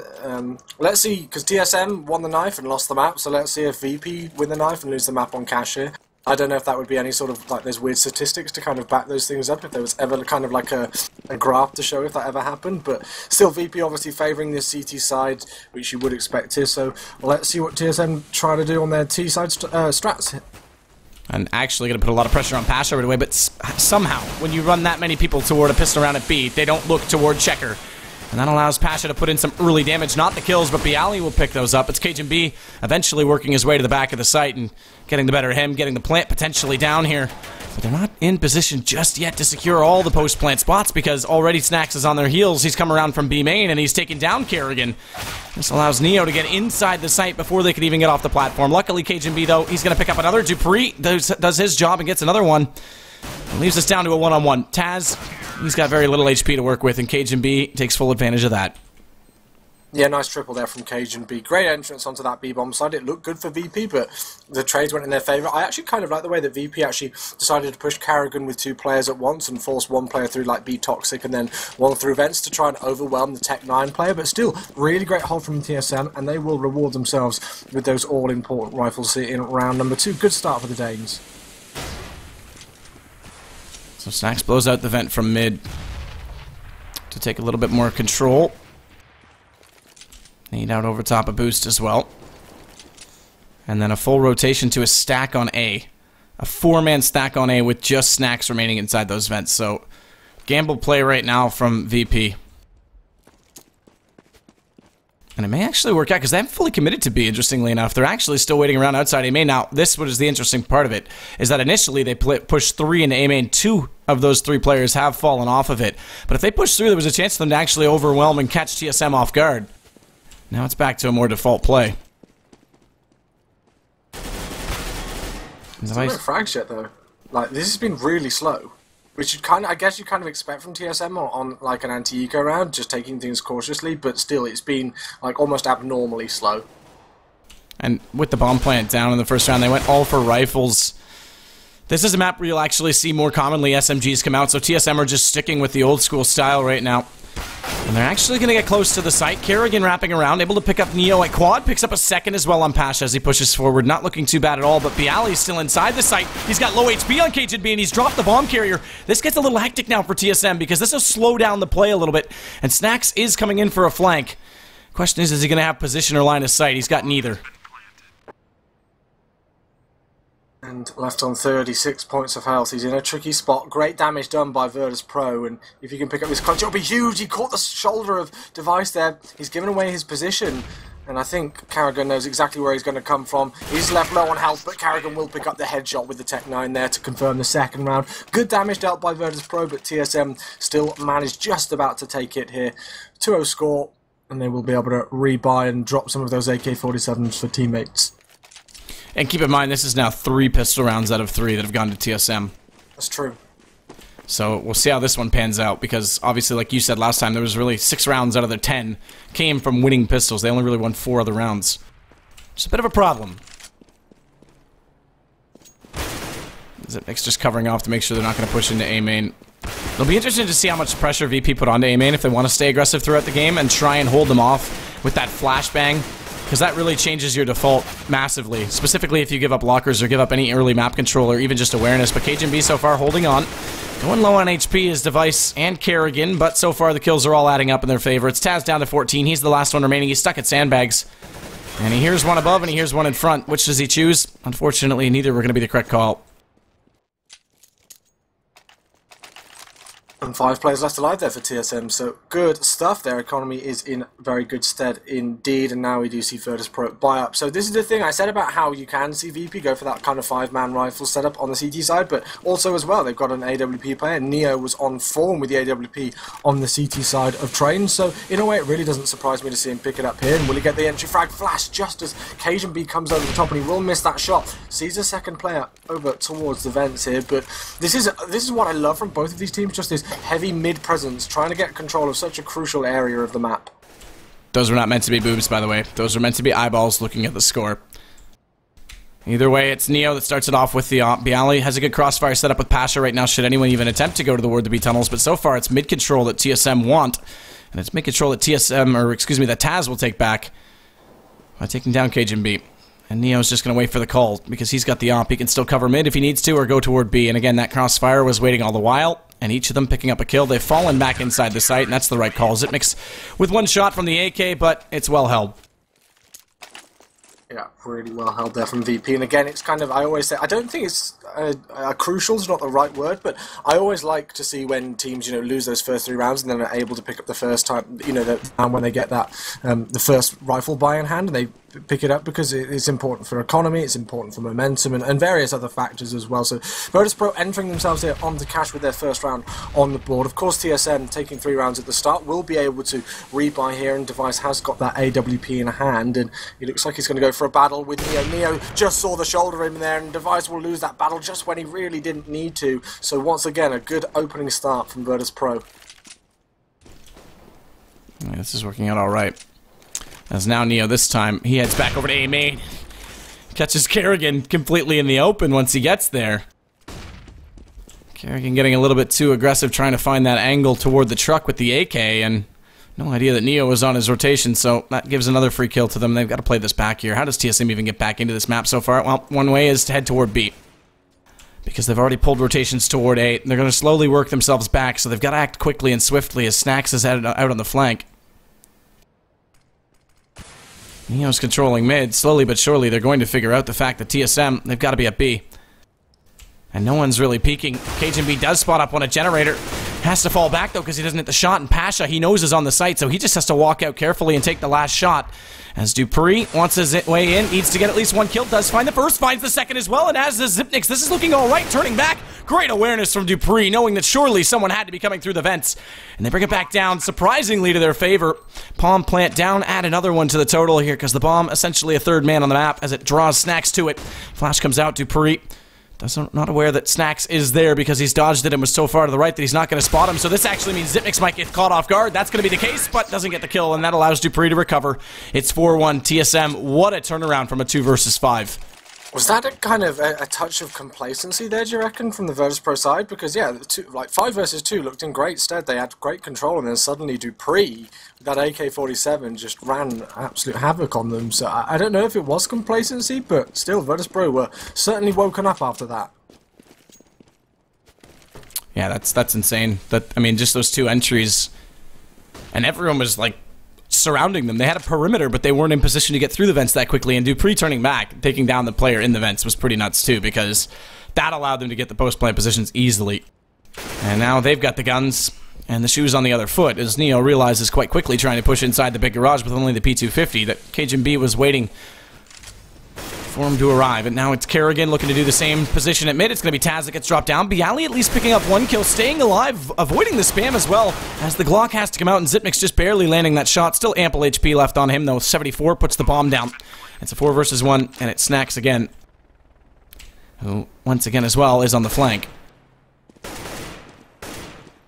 But they know exactly where he is, and they'll be able to pick up this kill quickly. You would have thought Snacks maybe just deciding to exit, maybe going a cheeky spot and try and look for a couple of exit frags, but TSM are way too smart for that. They're not even going to challenge him. They know what damage Snacks can do, so they will back off in the opposite direction to save all 4 rifles, which they do have in stock. And this is really good here for TSM. I like the push from Snacks. They're just looking to see if he can catch anybody off guard there, but it's not going to happen whatsoever. Zipnix too aware of that. But yeah, my point was going to be that TSM looking good, especially after that loss on Train. You can tell that they've hopefully almost completely forgot about it, and they're looking strong. Obviously, Cache is a CT-sided map, although you do expect teams to get quite a few rounds on their T-side, so the fact that we've only played 6 and they've got 5 rounds on their T-side is a really good start for them. Device getting very aggressive toward A main this time, but Neo's up close. He needs to be able to catch them early, and Snax is able to trade it. Device did find Neo. This brings Taz over from CT, though. KGB is going to find the last remaining player inside the site, but Taz catching them in the cross as no smokes have been deployed. They're late getting there. Dupree goes back, though, getting the bomb. Pasha's got a shotgun. He's got to get up close if they want to make a case for this, and Zipnix is going to be holding on right now. From quad, Kerrigan on highway. Pasha's going to rock around the corner, and that shotgun, although it does damage, it's a little bit too far away. Although is it? He hits up the headshot, and Kerrigan down to 11 HP. Does eventually land one with the AK, but he's got to be worried now that he's going to get flanked out right now from Bialy. Bialy definitely hurt him, and on low HP, there's nothing Kerrigan can do. That's the second kill onto Zipnix, but there's not enough time to do anything here. That's unfortunate for Bialy. If he'd had a couple more seconds, he could have potentially gone for it, but no time whatsoever there, and Dupree will salvage that AK-47. Bialy looking to hold on to that M4 as well, so good round for TSM, just extending their lead once again here, and the VP economy isn't in great stead. This is exactly what happened to TSM on their CT side of trade. Now it's happening to Virtus.Pro here on Cache, is the fact that as you lose one round and, you win one round and then you lose once again, it just breaks the economy so quickly. So Bialy with the only rifle in hand, and the rest of the VP players have pretty much got to save everything. I mean, yeah, this is the exact situation that TSM found themselves in last game. Snax jumps through, spots up 4 inside A main, so we'll see what the rotation call is going to be in accordance with that. So far, it looks like they're going to pull one over from mid. That's going to be exactly that player, Neo, that just got taken down. But VP's finding the frags, and it's Kerrigan now to get another one back and return a Device. Good call to hear the boost come over in reverse and turn back to catch Bialy, but they need to be aware that there is a second player coming through A main. That smokes out Device. He's way too smart. This is the game we needed from him on Train. Picking it up just a little bit here, just enough, and Pasha finds himself again, alive but alone, coming through Squeaky. Luckily the door's open, that might give him the element of surprise, but how much can he really do? He drops one, he's not been traded so far, and he actually almost got that AK cocked and ready, but KGB got him just before he could. Good round from Virtus.Pro just to do some good damage. Bialy with 2 kills with a rifle that he salvaged, but still all the same. Although VP, I like the idea of changing things up, changing the pace, pushing places that you wouldn't necessarily always see them push on that CT side. It was great awareness from TSM there to be able to counteract the pushes from Virtus.Pro and pick up the important kills, because they could have been caught off guard there, but they weren't. So great awareness, and TSM once again extending their lead. So this is important now for Virtus.Pro to try and bring themselves back into this one, because they're in danger of TSM running away now on this D side. Device has the door open and no one in position to cancel it, but he doesn't hit the shot. Nearly takes down the player on highway, which absolutely would have welcomed the entry from A main. Now they've got to go back to the drawing board, and already someone in position. That's Kerrigan in position to go for the boost, and they know where Neo is up close, but did they get Kerrigan, or rather, excuse me, Device in place fast enough? He's up there. It's low HP for Neo, but again, Device not able to hit the shot, so looking a little off. Ping playing a part, perhaps, as he's not on land. Nade through the door. That's going to do damage onto Zipnix, who has to cross back over. Does so safely, so Snack's not able to hit the shot immediately. But Bomb is slowly grouping on the B site right now, or at least in the tunnels. And I have a feeling that TSM once again can take this. They're just in such good fashion right now, and they're looking so confident, and they're just taking things slow. That being said, it is a 2-for-1 trade in favour of the CTs as they look to make their entrance onto that B-bomb site. So now they have good control of the bomb to Virtus.Pro, and I maybe put the commentator's curse on TSM there, because I said that they could probably take this one, but maybe not, as Device will fall. So Zipnix now the last one left alive. 2 players from Virtus.Pro are low, so this is still on for Zipnix, and he's got a couple of seconds to play with, but the clock is ticking. He'll smoke off that lower CT spawn kind of area as Snax shoots out the vent, but the clock is ticking. He's not got enough time to do anything here. He'll peek out, but Taz takes off his head, and that's the second round on the board for Virtus.Pro. Yeah, not a bad round that time. A little bit more well executed again. Being able to hold on by getting just the 2 players inside the B vents. Need to get a little bit more control again. I mean, it looks like TSM, when they find entries, they're just getting the early pick out, but TSM's been able to exploit on highways so many times. Device not hitting those 2 shots definitely plays a factor, but I'd like to see VP with a lot more mid-pressure. And it's going to be a default on A this time. Look at Snack's position. This will work as well. Getting aggressive. No idea, Kerrigan, as he walks directly into him, already pre-firing the doorway. And now it's Cajun B inside. Does manage to take down one. Where's the rotation? It's Taz from above, and Taz swaps to the pistol. Doesn't collect the third. Actually, he did. I take that back. Cajun B did drop just before Dupree got the shot back into him with the Tech 9. And it's left to just Dupree. VP might be able to break the economy just a little bit, claw back into it, because that's a second round in a row, and very fortunately are able to not just reset the money bonus, but grab right back into it.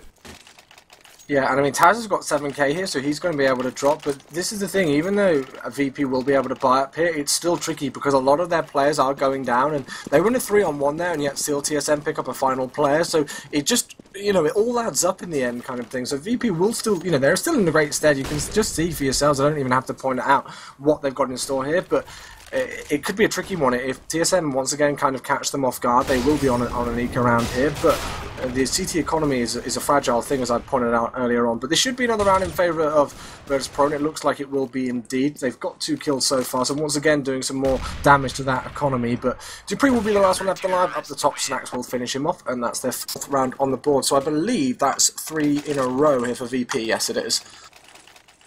Yeah, coming back in when they need to. And now it's TSM who's got to be able to find the openings. Pasha with a couple of really good impact kills over the last 2 rounds as well. And there it is. They're going to drop the op. Actually, this time it's going to be double op setup, as Neo is going to pick one up as well. And one toward mid. Pasha back over toward B. So they'll stay with just the single rifle inside A, and it's going to be Snacks again who gets aggressive, and using that flash, he gets through.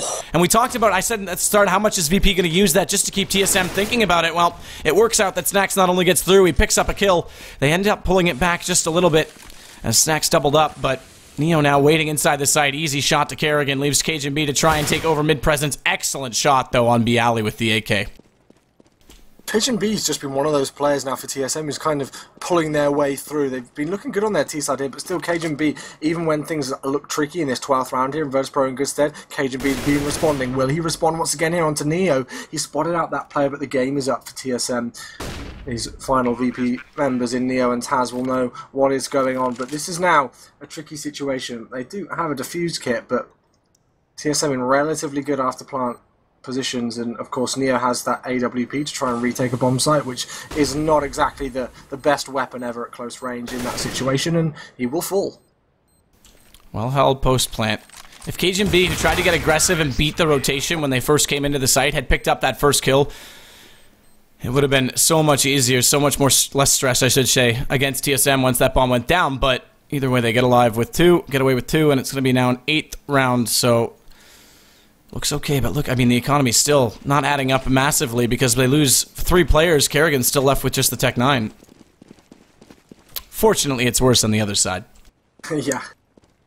Should be another round on the board, and TSM will actually win the half, so we've still got a couple of rounds to play with here, and TSM looking to extend this one, obviously forgetting that train map and continuing on and picking themselves up. Maybe needed that first map to wake up back home, as you said. You know, they've just returned home from an event. They're getting used to their home environment once again. I saw the players chatting about like monitors and things and getting used to setups once again. So maybe there was a case of that, a touch of that for TSM at the start of that first map. But by Ali here, great damage done with that PD-50, I think it is in hand. Taz looking for an early pick as well when he tries to walk inside the site. Or inside A main, rather. Flash comes through for Neo, but no one around the corner, so he just goes for the early read, and they bring out the AK, but it's Zipnix that wins the exchange. Zipnix looking for double, but he's down to 14. Has to be careful on the repeat, as Neo is actually in a better situation with the 5-7. He's got a support system inside the vents as well. That's Taz. As it does remain 3-on-3, but it's only the pistols. They can't recover the rifle that's been dropped outside in the B tunnels, just out toward Toxic, because it's so far to position. And Device, Snacks thought he was so clever, and Device, sorry, not so clever. There it is. Now they've got that AK. So we'll see if they can use that rifle now as they realize it's gone back over toward A. On the retake, the attempted retake is Taz with only the Deagle. And they're going to come from both angles, both approaches, but Kerrigan already hearing the first come around the corner. That's Taz, so what's the AK do? Does it go or does it stay? And Neo looks like he wants to go. He wants to take this fight, or at least look for someone in transition on exits at the very least, because he slowed it down considerably. And it might actually be Cajun, or rather, excuse me, Zipnix that gets caught, and it is. And on that invitation, we'll see you later. Yeah, I think that's a good decision there from Neo, just to take that first frag, do a tiny bit of economical damage, even though TSM are in a really good stead, and just look for one exit there and then back away and save that AK-47. And VP have slowed right down for the confidence that they showed on train earlier on. It seems to have switched. The pendulum seems to have swung in the other direction, because now TSM have confirmed 9 rounds on the board here on their T side of Cash, and it's only looking to get better. And of course, you know, like I say that Cash is a CT favoured map. Obviously, a lot of teams do like it on their T side as well, but they shouldn't be running away with it in this kind of fashion, I feel. So this is important for VP to try and stem the bleeding, so to speak, and try and push it back here so TSM don't get onto double figures on their T side of Cash. Big push again from VP, though, as they want to get 3 inside B main. The first goes down, the second picks up the trade. Now the problem is, does Dupree at least pick up one? He does. That makes it at least a bit even here, as Pasha goes down to 19 as well. He can't even refrag it. So it leaves TSM with a man up. Because getting that trade and allowing Pasha to push all the way through might have just locked TSM on their side of the map and allowed more map control to go to Snacks, who's pushing up inside A main. He does still get the kill, so this may still work out all right, but he's got to fall quickly, and he's caught, but he's not taken down. He's lagged up to 29. The op through the box. And Snacks, look at how aggressive he's being. Reflashing himself in, goes for a late secondary peek, and that might have just caught them off guard if anyone was in position. It was a clever enough play, but fortunately for TSM, they've got other plans, and their plans are Taz. They want to take him down at mid. This is still really favouring TSM here, though. Obviously, when it's in an even situation, 3 versus 3, it's not even specifically for the fact that Virtus.Pro have got to split up now. You can just see how sparse they are on each bomb site. We've got 2 on A, but only Pasha left on 19 points of health, who's on towards B. We can see Taz now starting to rotate, but Team Solo mid, I'm liking this push here, just getting that late mid control here. 25 seconds left. They've got to make a push. They've got to do it soon. It looks like they're going to maybe smoke Z connector off, although I don't... Yeah, they do have smoke grenades, so they can do that and make their way up to A, but you know, the clock's ticking here. They've got to make a move soon. 14 seconds. They look to go for the entry. 1 player only inside the site. That's Snacks, and we follow the bullet directly into his body. He's down and gone. The bomb has lots of time to plant. Because they get on it at 6 seconds, this is easily going to be done. As the fire extinguishes, Dupree will take up position in behind Quad, and what a shot by Device as he only spots Taz momentarily, and that's all the time he needs. As it now comes down to a save from Pasha. 19 HP, and he's going to hold on to this gun. Yeah, it doesn't surprise me whatsoever. So TSM on 10 rounds already here, and we still got 1 more round left to play. And I mean, I'm just having a look at the economy for Virtus.Pro, and once again, it's absolutely dire.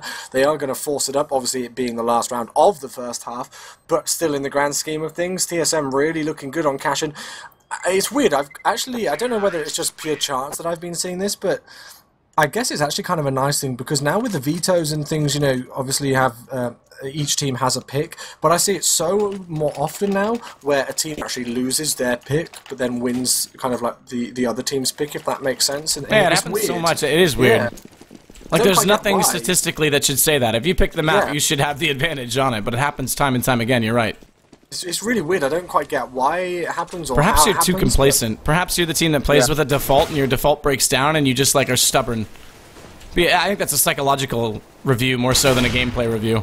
Yeah, definitely. And I mean, like, I think as well, it just is kind of a testimony to just how good maybe a lot of people's map pools are. The fact that they don't even need to pick a map and they can still take it off the team who did pick it. It kind of just goes to show that, you know, all of these teams, or a lot of the teams in those kind of situations, feel confident on a lot of maps, which is what we like to see as well. So, you know, moving on into the last round of the first half, it just looks like it's going to be a really quick clean-up here, potentially for TSM. No players down, although Device has been legged down to 11 points of health, but it's looking good. 11-4, and I really didn't expect it to be this way, but you know, you said yourself, it's a best of 3 almost for the ages, really, so to speak. So it's good that we're seeing good contention, but Virtus.Pro looking to bring it back in their favour, actually.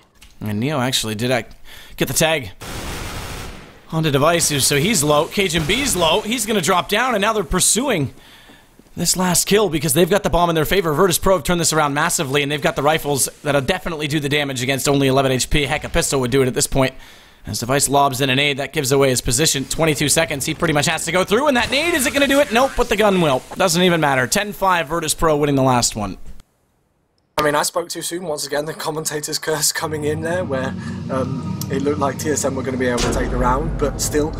Virtus.Pro get the final word in that half, but overall you can just see the stats there for TSM. Great performance from them. You spotted out that Device was one of those players who needed to pick it up. He's consistent. Dupree's really been the standout player, especially I think it was in round number 5 it was, where he got that crazy 3 entry frags on that B bomb site to bring things back into a 2-on-2. So that was kind of the switching point really for me, even though TSM did pick up those first 3 rounds. Like after that, TSM just looked so confident and didn't really stop. I love that decoy just slowed down the movement. Just actually made contact with, I believe, Dupree. Either way, actually it was Device, but either way, they're heading in toward the A site. And a really slack approach here from TSM, so they're playing for the retake as the smokes are already out, but they're going to be quickly on it because 3 players are swarming the perimeter as the bomb goes down. Problem is that Bialy's got excellent position to see above those smokes, and although KJB tries to use the plank against the wall to his advantage, he can't do it. Just the edge of the E-box as he got up on top of it, and now it's all Virtus.Pro. That's their first pistol of the day. And an important time to get it, nonetheless. 1 out of 4, but at a crucial time here. So now, again, it always interests me not what the team who win the pistol round do, but what the team who lose the pistol round do, whether they decide to force up, how exactly they play it, what they decide to push. So, keep an eye out for TSM here, see if they do anything a bit sneaky.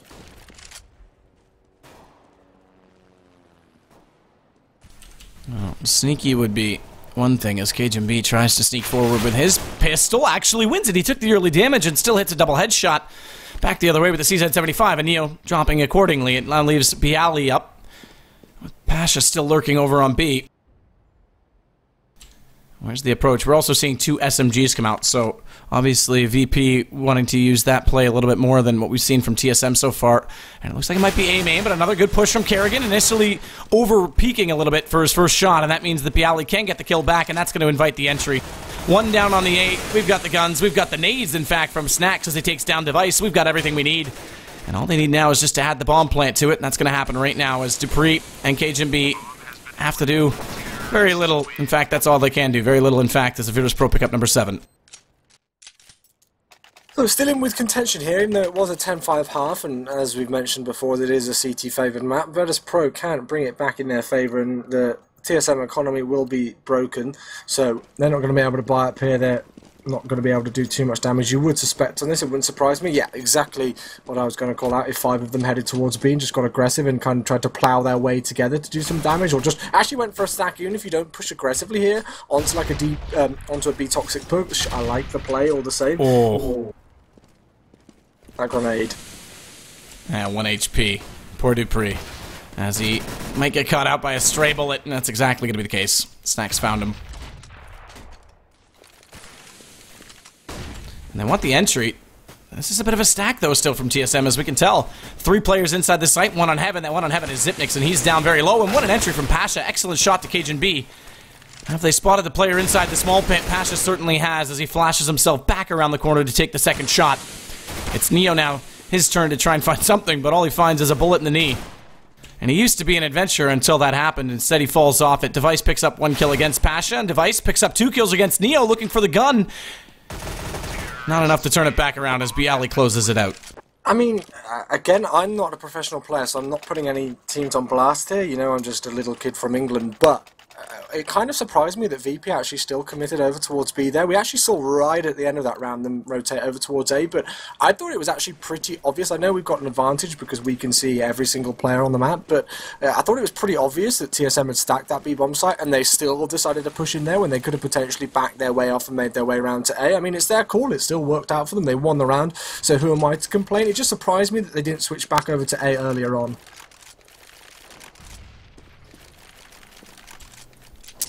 Well, it's going to be Neo now with the op. Well out toward Toxic or Skylight. Sunroom, getting a tan. As Pasha wants to come around the corner with Snacks. Secondary smoke comes out, though, from CT to push this back a little bit further. And the rifles are up as Kerrigan, he's got the op as well. And he's actually all the way back by truck, which may not have a whole lot of friends, a whole lot of company. Bomb's still over toward A, but meanwhile, the rest of VP are lurking on B to see if they can find an opening. And the Molotov incidents, that's perfectly timed because Pasha was waiting on the opposing side. So if there was a player in there to get roasted by the barbecue, Pasha would have caught him on the drop on the opposing side. So that's just simply a team play. But Pasha needs to be aware here that there is a player still to his right, and that's Dupree, who waits it perfectly. Pasha goes down. Now he's aware, or at least his team is aware, that he's stuck back there, so they'll push onto him, but that allows Dupree to pick up yet one more as Snack's only on that SMG, and it's falling apart for VP. Bialy, the last to join over, does at least pick up Dupree, finally dropping him down, has to recover the bomb, but the second player spamming through the garage is going to put him down to 77. And not only that, the tag sound will have been heard. As Bialy getting back into Cage and B, though. 1 versus 3. Has to ace this if he wants to win it out, and it's not even going to get that far. Device will find him before he can recover the bomb, and TSM pick up their first of this half on the first gun.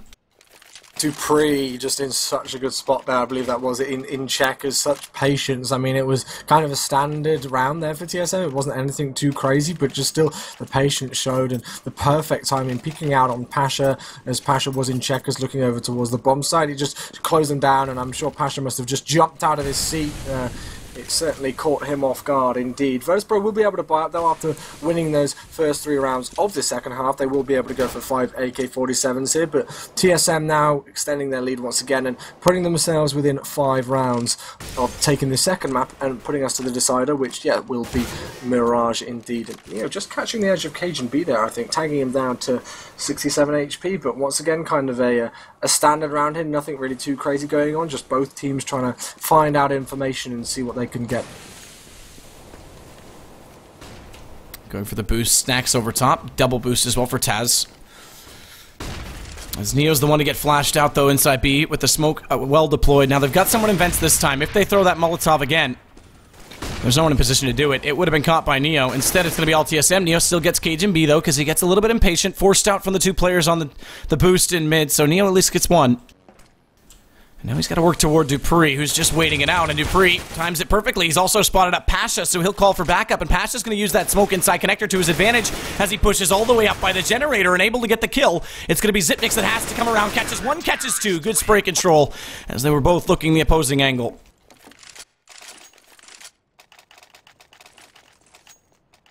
I mean, look, I'm trying to think of what they should do in there with their economy here. It's a bit of a tricky one because they've got some players who can buy, but some who really can't. It kind of wouldn't surprise me if they went for the Force, but they're actually going for pretty much a full eco here, which in a way almost gifts another round to TSM. So Virtus.Pro are going to have to claw themselves back into this game if they do want it to go 2-0 and they don't want to move to Mirage, which is a good VP map, but in my opinion, arguably is actually a better TSM map, especially after their performance on it this weekend, as I'm sure a lot of people saw. But VP gifting another round to TSM here just means that they're giving themselves less room to play with to try and bring this back in their favour on cash.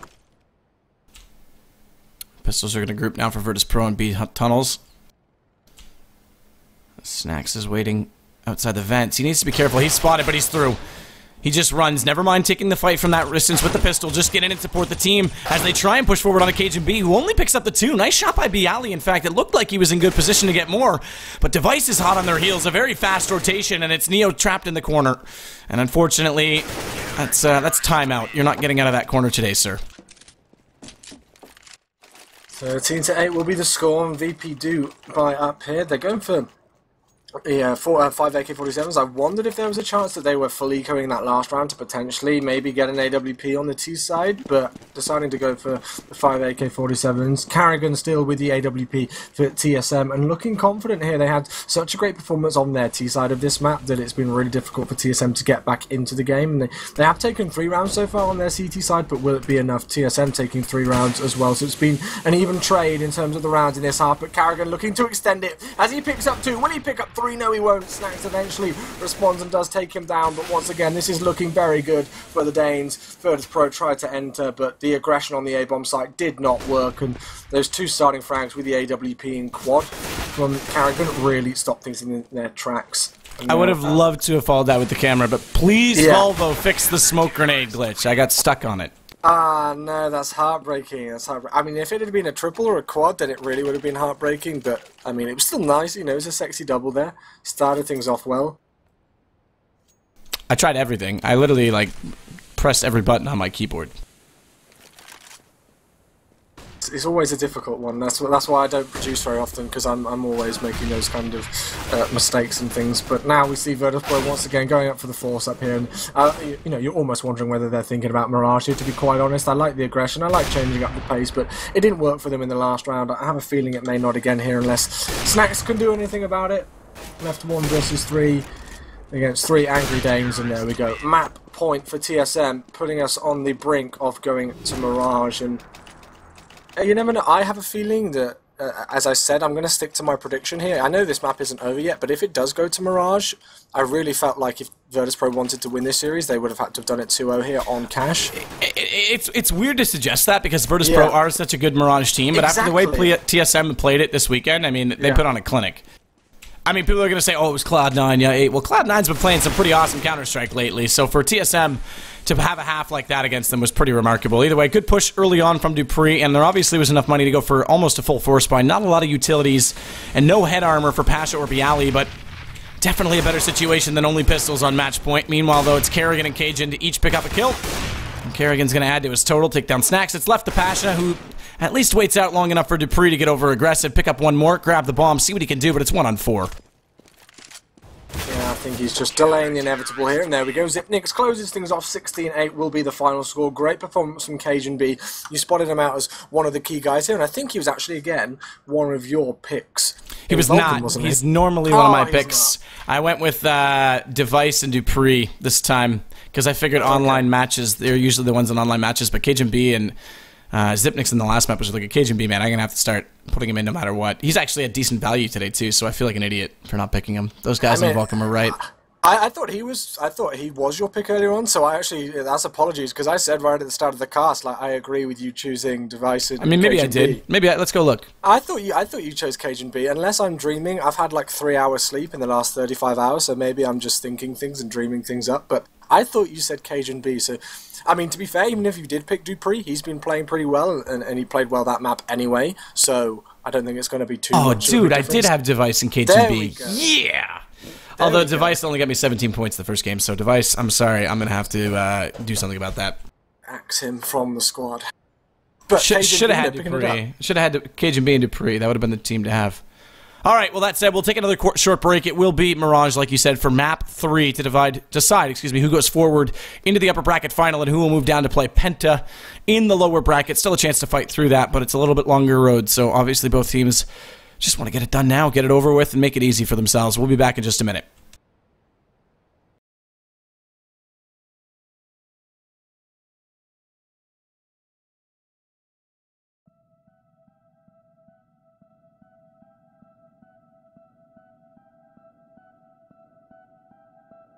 Miles of fire, I'm losing ground, and in the flashing, my world comes crashing down. I'm left in nowhere, no place to hide. Out in the open, like ashes in the sky. I quit the illusion.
Well, knife round's already underway. We're going to waste no time. It's the deciding map in this upper bracket. Playoff match, TSM VP, always a doozy. Chewy prediction, you think it's going to be, I think you've already made that prediction quite clear. You think it's going to be TSM. Yeah, I know, I've made it clear and talked about it a lot. I thought that if VP wanted to win the series, they'd have to do it 2-0, but we know what VP can do on this map, but it's TSM on Mirage. They just were phenomenal on it the other day. I mean, and talking about that map very quickly, just before we go live here, I just think it's worth mentioning that as a neutral fan, like as a caster, when you've not really got a favourite, team or whatever, you just love seeing good Counter-Strike. I love those clean sweeps in one aspect because it's just so amazing seeing teams being able to do that, especially in a grand final, pressure situation, just being able to put on a clinic in that form. But at the same time, you do kind of want a close map, so it's bittersweet in a way. I hope we see a close map here, but I do think that TSM are going to take it. It'll be interesting to see. I mean, one of the things Cloud9 talked about was how good Kerrigan in specific was, and this was in the interview with Jordan and Kerrigan himself after or Nothing and Kerrigan after the game, where they interviewed both teams at once on HLTV.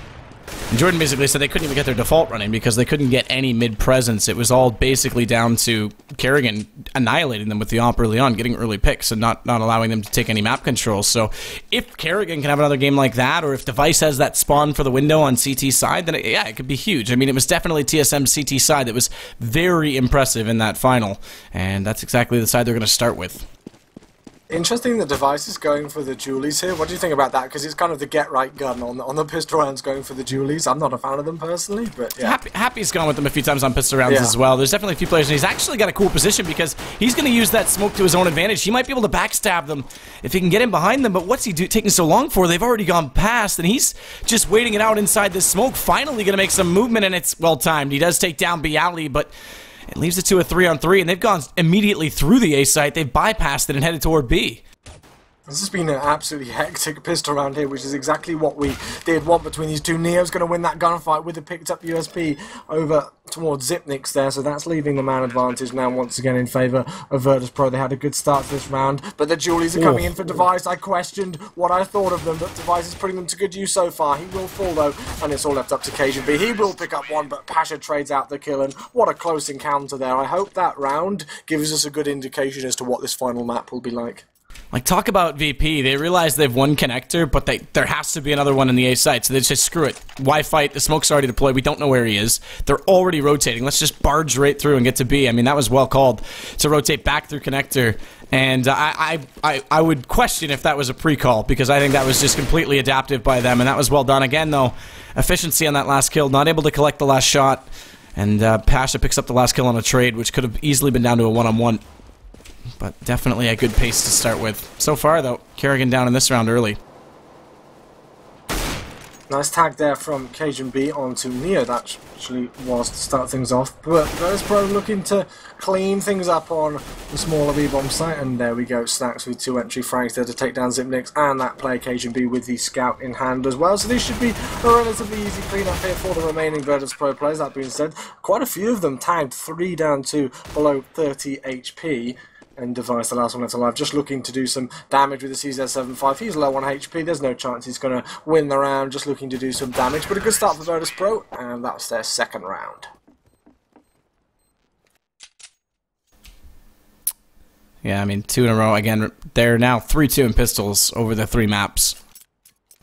As Virtus.Pro pick up the last 2.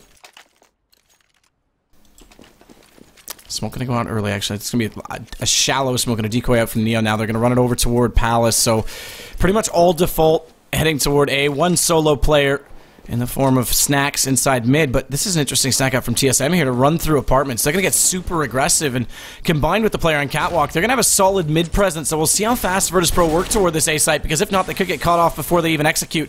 Luckily, Pasha's found that first kill, but here it is. Cajun B from underpass, there's the first. We'll see how much more they can get with the distance and pistols. As so far, Virtus.Pro, they just want to cut off the rotation in the act, get all the way towards CT spawn, and it's Zipnix and Kerrigan that fall in a place of that. Leaving just 2 players, make it 1 remaining. And that's a very lonely Device.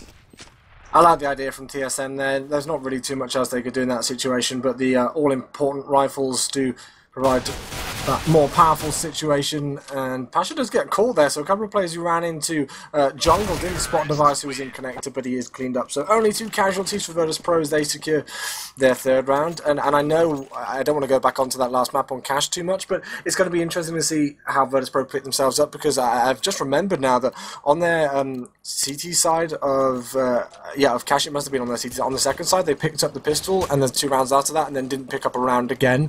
TSM took 6 in a row, so VAP now have got to pick themselves back up, and this is a good start here for them on Mirage to take those first 3 rounds. Neo with the cat smoke. Flashes over. In they go. It's going to be all pressure right now on to Xyp9x, and he's forced out of position. Does still have this from us in a good angle to line them up. First one goes his way, but Bialy's the one to drop. It's now going to be Pasha, and the rotation coming over from Kerrigan is paying dividends because the op's taking him down as he gets inside the site, and Xyp9x managing to stay alive. Just has to get back up to shut down the apartments. And I'm sorry, sir, you've been evicted. It's now TSM with the first gun. I just remembered, sorry, it was VP who were on their T round who picked up that. So TSM on their CT on Cash looked really good, taking 6 rounds in a row to close out that map. And again, we saw VP on Cash do a couple of those really aggressive pushes onto a bomb site, just fully commit to it right at the start of the round, and it didn't really work out for them there too much whatsoever, and it didn't in that round once again. So TSM really not letting things kind of phase them out and just showing their class on their CT side on a bomb site, not getting worried when a Hail Mary of grenades, come in their way. They're just looking confident, so good start from them once again. Nade out early from Kerrigan. That's going to drop down to a little bit of damage. Actually, a heck of a lot of damage onto Snax. Lands pretty much on his face. As Kerrigan, again, we talked about him with the up, being able to get toward the window. Well, he was there, but the smoke was in place. So he wasn't able to do too much with it. He's now changed his angle, changed his position, in fact, entirely, heading over toward the A site, but it's KGB only to get one, gets traded out. Now it's Dupree and Shadow who's going to get caught off by Bialy because he heard him lurking around, anticipating an angle from the close side, but it's actually Bialy that beats it, so he can't even close off connector. And this means Device, who's coming over from CT, has a smoke in his face and can't do much about it, but there's Kerrigan. Alive late, able to pick up one, but that's it. Snax gets back immediately, and Xyp9x is in good position. That bomb's not planted, so there is a good chance here for TSM, because Bialy now has to recover that. He's got 2 flashes left to do it with, and he's got it down to a one-on-one. But what angle could possibly Xyp9x use to make this in his favor? Does still have sight of the bomb, but it's going to be AK versus M4. Headshot comes out. Bialy, what an angle to play, and what a way to take it down.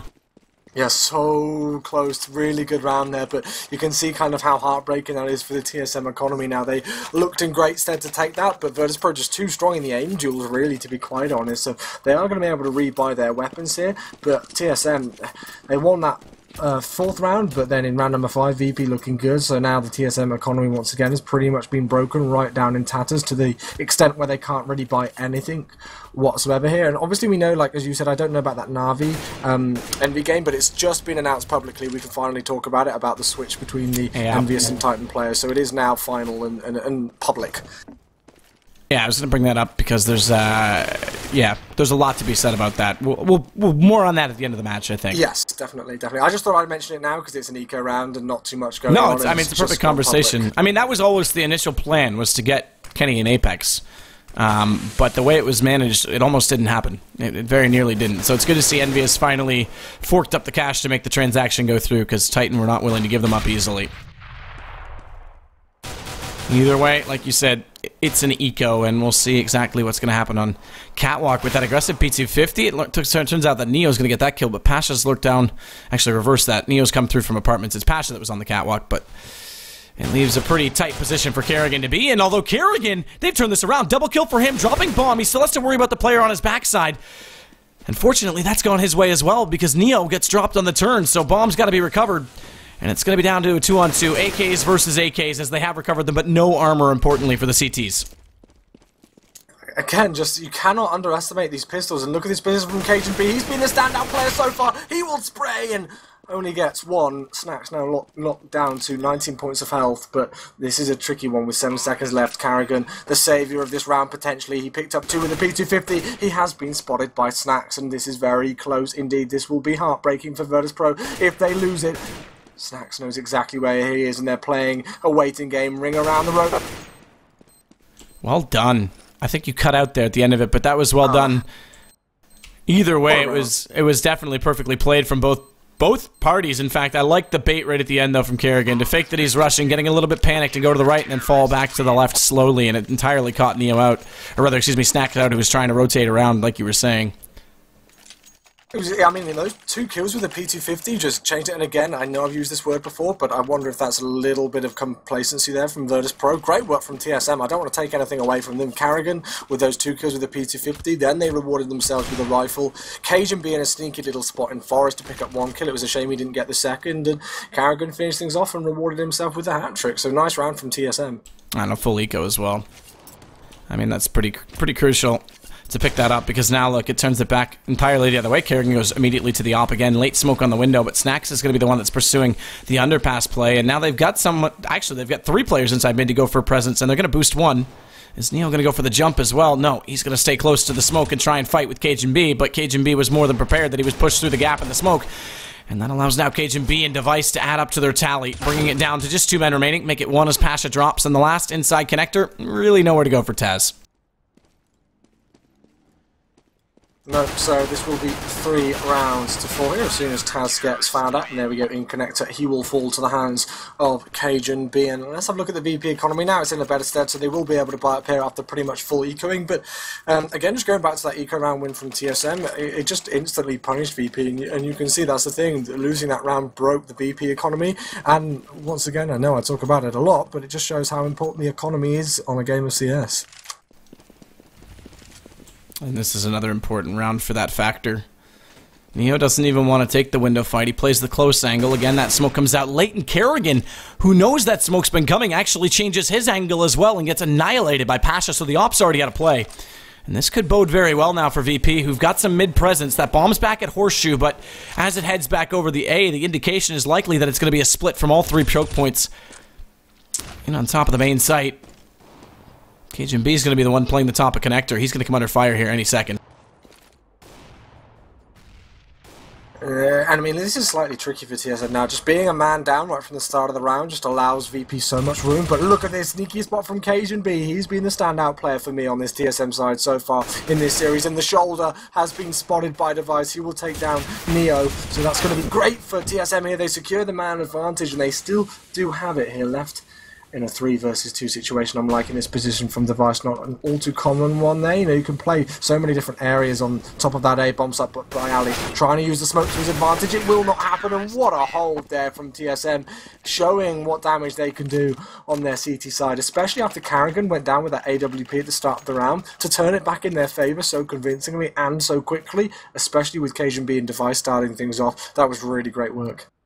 And it's interesting, this is one of those rounds where TSM's known for occasionally throwing the op to the front player, and it was Cajun B who has obviously op for them. Does too, he ops all the time on the CT side, but they keep it in Kerrigan's hands, so they aren't looking for these fast peaks. What they do have to be aware of is the fast push, though, from the pistols. They're already inside connector, 1 player around the corner already dead, but Bialy, he recovers, and now it's Neo, so Virtus.Pro taking a page from TSM's book in round number 5.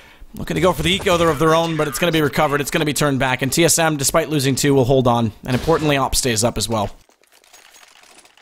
Yeah, and they're going for the double op setup here. I was literally just about to question whether there was a potential opportunity for TSM to go for the double op buy, because they do have the money for it, and they will in fact do that. They're not going to swap it over, so Device, I don't know if he actually got a good spawn there or something like that to pick it up. I know he cannot, but as you said, Cajun B can be a good CT AWP as well, but still, let's see what damage they can do with it. And it looks like Virtus.Pro are going for an execute on towards A here.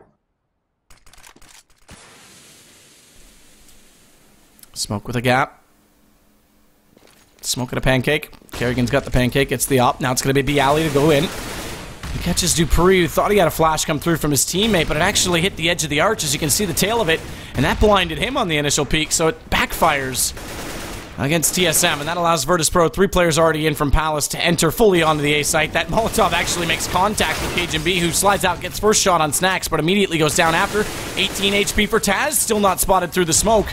Finally, the nade will take him out, so it does give the advantage post-plant to TSM, but the bomb is in position now for Virtus.Pro, so money in the next round for sure, but they're going to be able to close this out. Device not able to hit the headshot, swaps to the CZ, long angle to take them down from, and that means Passion now can pick up 2. Chance here to find the 3rd, Neo beats him to it, and Virtus.Pro strike back. really close round there, and TSM trying to bring it back in their favour. Just the way that they threw, like, just a simple incendiary grenade to kind of cut the Virtus.Pro players in half. Only a couple of people able to enter out with the aggression onto the A bomb site and push through until that, you know, incendiary grenade kind of died down a bit. But you know, still they looked like they could hold it. And then Pasha just came in and ran havoc. It looked great for TSM to try and retake it, but if you don't win your aim duels, you're going to lose the round, and we're all even once again here. TSM are able to buy up, and that looked like a really close encounter with the AWPs there over in B Apartments. And Neo committed to that as well, because he thought there'd be a peek after the Molotov came out, so that he would hold the angle, and instead he goes down 52 for nothing. Yeah. There's little tiny things in those rounds which you try and, you know, point out as casters, which actually make a huge deal in the grand scheme of things. Well, I mean, we'll see if that plays a factor now, because Neo's low and he's looking for the entry. Now, he does have the op. That's the benefit of that, because he can still just find that one shot, make the impact as they enter on the site. That's all they need from him. Oh, an important Molotov out from underpass as well, because now Kerrigan can't get the op inside the market nearly as fast, so they'll be able to enter a lot easier from the apartments. And Pasha's going to sit back, double op T side, just to see if he can catch any people in rotation. But here we go. It all comes down. And Kerrigan still not there. Finally, he's going to rotate, but they're already around. They're already dropping in, and it's BO3 the first. See what he can find from it. Nothing. Zipnix finds the kill on him, and it's Cajun B dropping the bomb down in the back of the site. This might be TSM's big advantage, and they're saving grace as it allows Dupree to come over late. 2 for him. And the last player remaining, Pasha, well, he's going to get taken down by a jumping pistol. Lovely hold from TSM. They've actually looked really good on that smaller B bomb site, in my opinion. VP, most of their success, as far as I'm aware, has been over towards A, whilst TSM on B are just looking really good, and even with the aggressive pushes, Virtus.Pro trying to plough their way through the B apartments area. It's not altogether worked out for them in as good a stead as they would have hoped for. So, and now VP are going to get punished for it. They're back down to pistols once again. Their economy's been broken, so you know, by the looks of things, like Neo just messing around in T-spawn here, I guess this is an opportunity for Virtus.Pro just to chat now and take a few seconds out to discuss some things and work out what they're going to do for the rest of this half.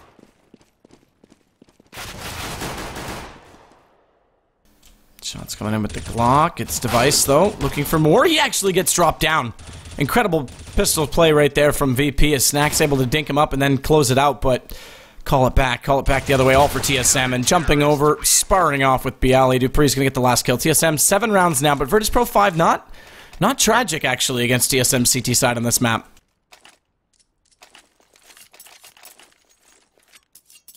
Now we've got the double AWP setup once again in the hands of Device and Kerrigan.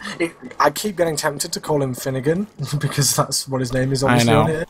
I think Semler did it this weekend, and I had to look at the screen like, wait, what? Who's Finnegan? And that's then okay. Obviously I realised. Nothing confused me more than Hiko Simpovic and Simple Hikovic. Oh, wow. I couldn't handle that.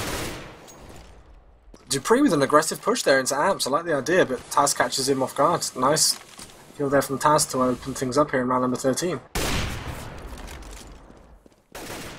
Neo wants to get close as well from inside connector. Cajun beat. We've seen them have this battle before, and Cajun got the better of it last time, but Cajun exposing himself a little bit too soon, and I'm sorry, we have to keep it PG, so no exposure for you, as Neo gets the kill. But it's Zipnix to come back on Pasha. This gives him position now to shoot into connector from the backside, but he can't get there fast enough, and that allows BO3 and Snacks to find more in A. It's down to just Zipnix, 1 on 3.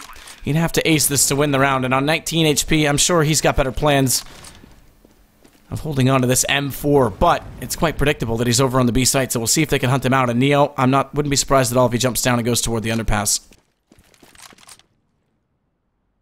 This is such a close encounter between these two squads. It's just back and forth, back and forth. I can't really predict it. I mean, again, Mirage is another CT favoured map, so in the grand scheme of things, with the rounds kind of being traded in this fashion, so to speak, this is looking good for Virtus.Pro. If they can kind of take the half 8-7, they'll be in good stead, but it's going to come down to an important pistol round, and whether, you know, TSM will take it 4-2 overall in pistol rounds, or whether VP will even things up at 3-3, and then it'll be down to TSM on their T rounds. There's still a lot to play for here between these two squads. No predictions on my behalf now really as to what can happen for the rest of this game, because this is so close. I'm going to stick to my guns. I'm not going to change last minute and say that Virtus.Pro are going to take it. But oh no, you're not allowed to do that. No, of course that's like against casters code #1. Just the #1 rule is to not back out of your prediction.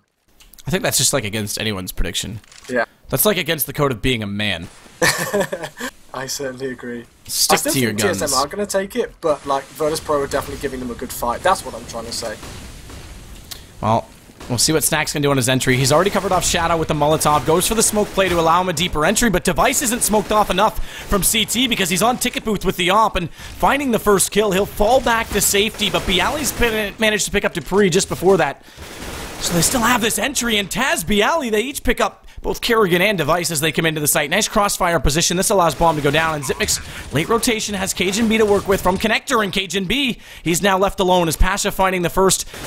There's not much he can do. Cajun B comes up the stairs to his demise. 7-7, Virtus.Pro pulling back into this and recovering the op just at the end of the round. And now look at the money for TSM here. It's not in a good stead whatsoever. So VP pretty much looking good to potentially take the half. That being said, we saw TSM with a full eco round win earlier on. So they've got 2 fan masses in hand, no defuse kits, only a couple of grenades to work with. So VP still the favourite to take this one, but you can never count TSM out. And going into the last round, let's see who's going to take it. There we go. This is why I said you can't count them out. Look at these 2 entry frags. Will they get another one? Dupree picks up the 3rd there. And despite Virtus, I even knocked my water bottle off the table. I got so excited by that, but despite TSM having the weaker weapons, they're looking in good stead to win the half. Well, they've definitely thrown themselves that favor. It was a 5-on-2. Pasha pulls it back a little bit. Now it's Taz's turn to find Device. It's not over yet because there's not a whole lot of utilities left on either side, so there's a chance if the shots come the way of Virtus.Pro, they can just walk into the site. Bombs down toward A main. That's where Pasha's heading. In fact, actually, he's gone above just to make sure he covers all the angles first. Now we'll go back and grab it. 49 seconds.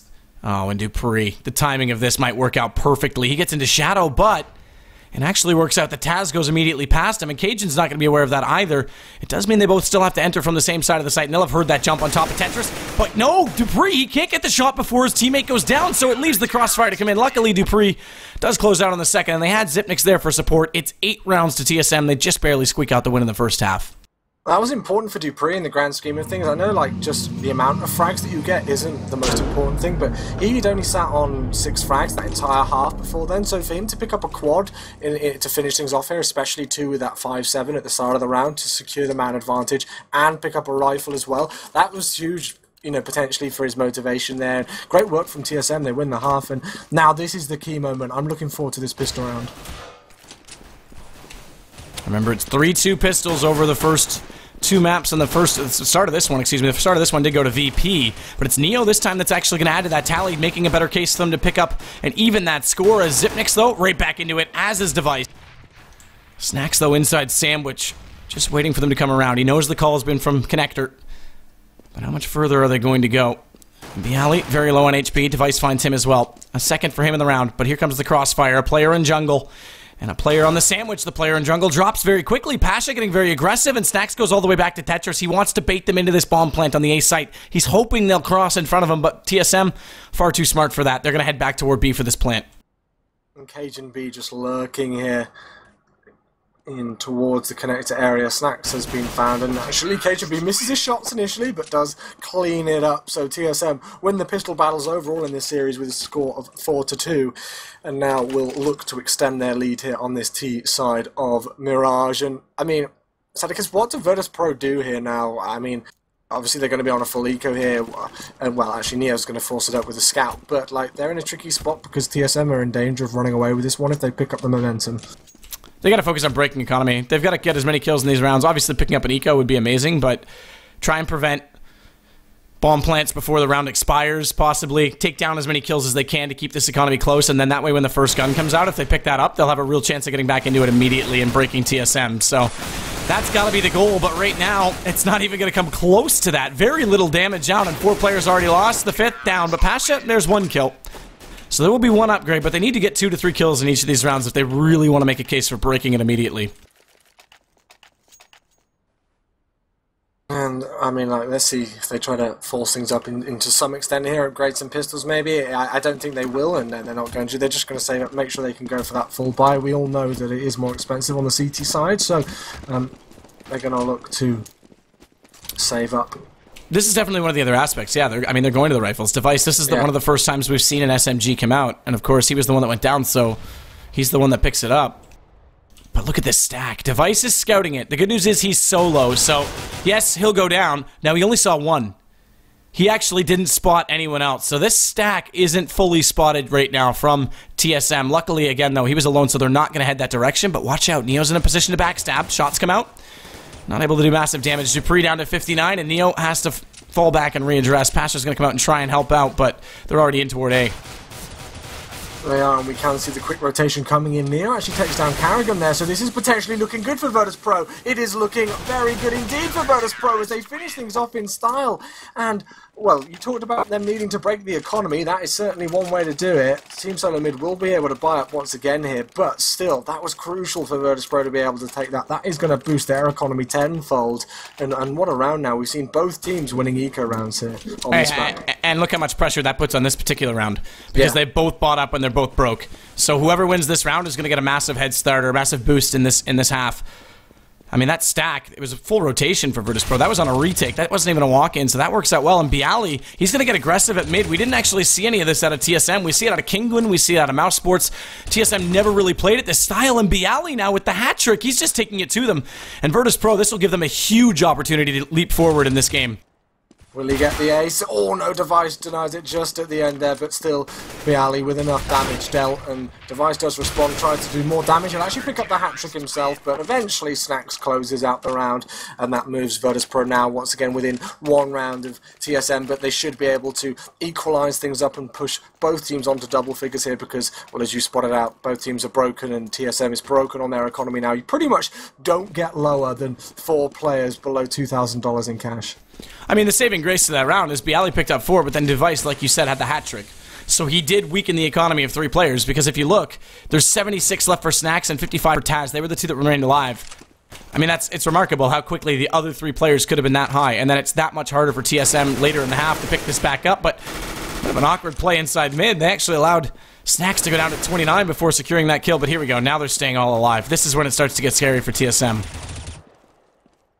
Yeah, clean sweep by the looks of things for Virtus.Pro, and Carrigan is over towards T-Spawn, so it's just going to be a matter of time before he is hunted down. Going to maybe try and, at best, go for a bomb plant or something, but with just a Glock in hand and no other items to help himself out with, he's been spotted. He will fall to the hands of Taz, and as suspected, all evened up here. 10-10 will be the score, and as we head into round number 21, we actually do have a pause into play. I don't know if it's a technical pause or whether the teams are allowed a tactical pause. Oh, it's a TeamSpeak problem, apparently, so there we go, it is a technical one. But what do you think about Device going for the AWP here? You know, it is kind of something that you would suspect out of him, but it's kind of crucial that he does some damage with it, again, for that economy factor, if not anything else. I don't mind it in this round. I mean, you go back to Train, we saw them go for the double up CT side, and that was ultimately what really hurt their economy early. But in this case, they're going to be on to a save the next round anyway, because the money bonus isn't going to be fully accumulated against them. So unless they get a bomb plant, they would be looking at a save. So why not gamble? Try and get the op out, look for the entries from Device, and potentially, I mean, pick up the round. This could be a turning point. So I don't mind this gamble at all. It's not a situation where they're going to buy next round regardless. They have to get a bomb plant. So we'll see. I mean, we'll see if he can find the opening with it. He's been a little bit slower today than normal, but he's got a decent spawn to actually rush it over toward A really quickly. He's going to head Palace. Let's see what they decide to do here. And we can see, I think that's actually going to be Snacks and Taz, the 2 men initially holding down the A-bomb site here. And I'm liking the potential aggressive push here, but Cajun B is more than aware of it. Snacks didn't even get a flashbang through there to give himself some form of advantage. He just pushed through aggressively, and maybe a bit too aggressively, as he will fall and gives the man advantage now to TSM. Bialy will respond there, and that's Carrigan down. I think Carrigan missed a few shots there. Will be punished for it. Taz looking to do some damage himself. It's, you know, trays all over the place here. 3 versus 2. Oh, big kill from Neo, but it is traded by Dupree, and he now has sight position. That kill is extremely important against Bialy because that'll allow the bomb to get a little bit closer, but there's no smoke off to CT spawn, and that means Pasha can line them up. How does Device get the plant now? It's down to a one-on-one. Pasha, he's going to actually fall back, so that's how Device will find the space. But it's Op versus M4 and Device. Is there any guns even nearby? There has to be one toward the CT spawn. I think there's one just to his left right now. But he's got to find this angle and play it close. It's going to be the Op and whiffs again. Device has been off on so many occasions today in these situations. And he goes for the second shot. It's to Op for Op as he picks up another. Maybe this one's got the sights cleaned and the barrel adjusted because the no-scope's successful. But that was far too close for comfort. Yeah, and Pasha, in all honesty, really should have picked up that round there. The fact that Device missed 2 shots, and yeah, he was, you know, hiding and dipping, ducking and diving and dodging and all that jazz, you know, still Pasha wasn't able to pick up the frag there. So TSM will pick up the round, and we can see their economy's okay. I mean, like, and now it really doesn't surprise me that Device has just gone, okay, nope, I've had enough of the AWP. Cajun B, you take it, but Cajun B will fall to the hands of Neo. So VP again opening things up. I mean, if this continues at this pace, I mean, TSM's still on the back foot in this. There's no question about it. They still need ultimately another round just to get the cushion working and break the economy completely. But if this continues back and forth like this is going to be a really good third game, as it's already shaped up quite well. It's late smoke, Taz, no op, just the M4, but this will prohibit his vision, allow a little bit more push down mid. But they've got to be so careful because they still have BO3 to contend with on Catwalk, and there's no smoke, although that flash discourages them. In fact, that nade's going to come out well thrown from Device. Now back into 4-on-4. Look at this aggressive push. I was just about to point it out, and it does come up on the screen. So Snacks finding some information there over towards the A-ramp area. I think that was Zipnik's the man that he found, but no frags whatsoever. Dupree playing sneaky beaky like in the connector area. Neo just the other side of the smoke, and we'll see who wins this engagement as they look to peek around the corner. Dupree wins it even though Neo shot first there, and that's a huge kill for TSM to get that man advantage. Pasha on short is going to find Dupree though, and now all evened up once again. All the havoc will ensue on this larger A-bomb site here as Snacks takes down Zipnix. He's going to get the second kill here, and TSM being closed down one by one. Up from the top, Pasha will take down Device, and we are all even. And there you go, Virtus.Pro escape. Economic terror. That was a really good play by Snacks to get forward in the site, to play Firebox in his advantage. It's a tough spot if you're spotted early to get out of, obviously, but if you can use it to your advantage, pick up... I mean, even that first kill was crucial enough because that allowed the rotation to come over and slowed the push, but picking up the second pretty much sealed the round. So good work from him. Now it's Neo with the op this time toward window. We don't have Taz there with the M4, and look at the pistols again, TSM. Again, damaging economy is going to be the name of the game. They've got to do something to make sure that when they win a round, it's not the end of the world, that they can hold on. Because right now, no loot, lost round bonus going their way. Need bomb plants as much as possible. And 1-for-1 trade, not a bad start, but that gives BO3 the chance to take down Kerrigan.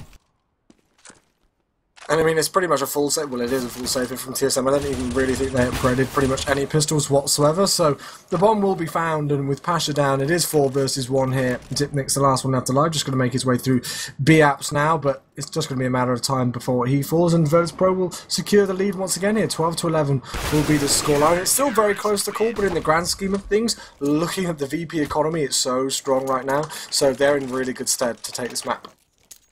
It's still so tight on TSM side as well. Again, no bomb plant that time. They're on the brink of forcing, but yeah, okay, Tech 9. That I don't disagree with. A force would have been a force would have ultimately thrown away, unless they wouldn't thrown away any chance of getting back into this quick. But again, they need these bomb plants, so they'll go to A. It's a little bit quicker access to the bomb site.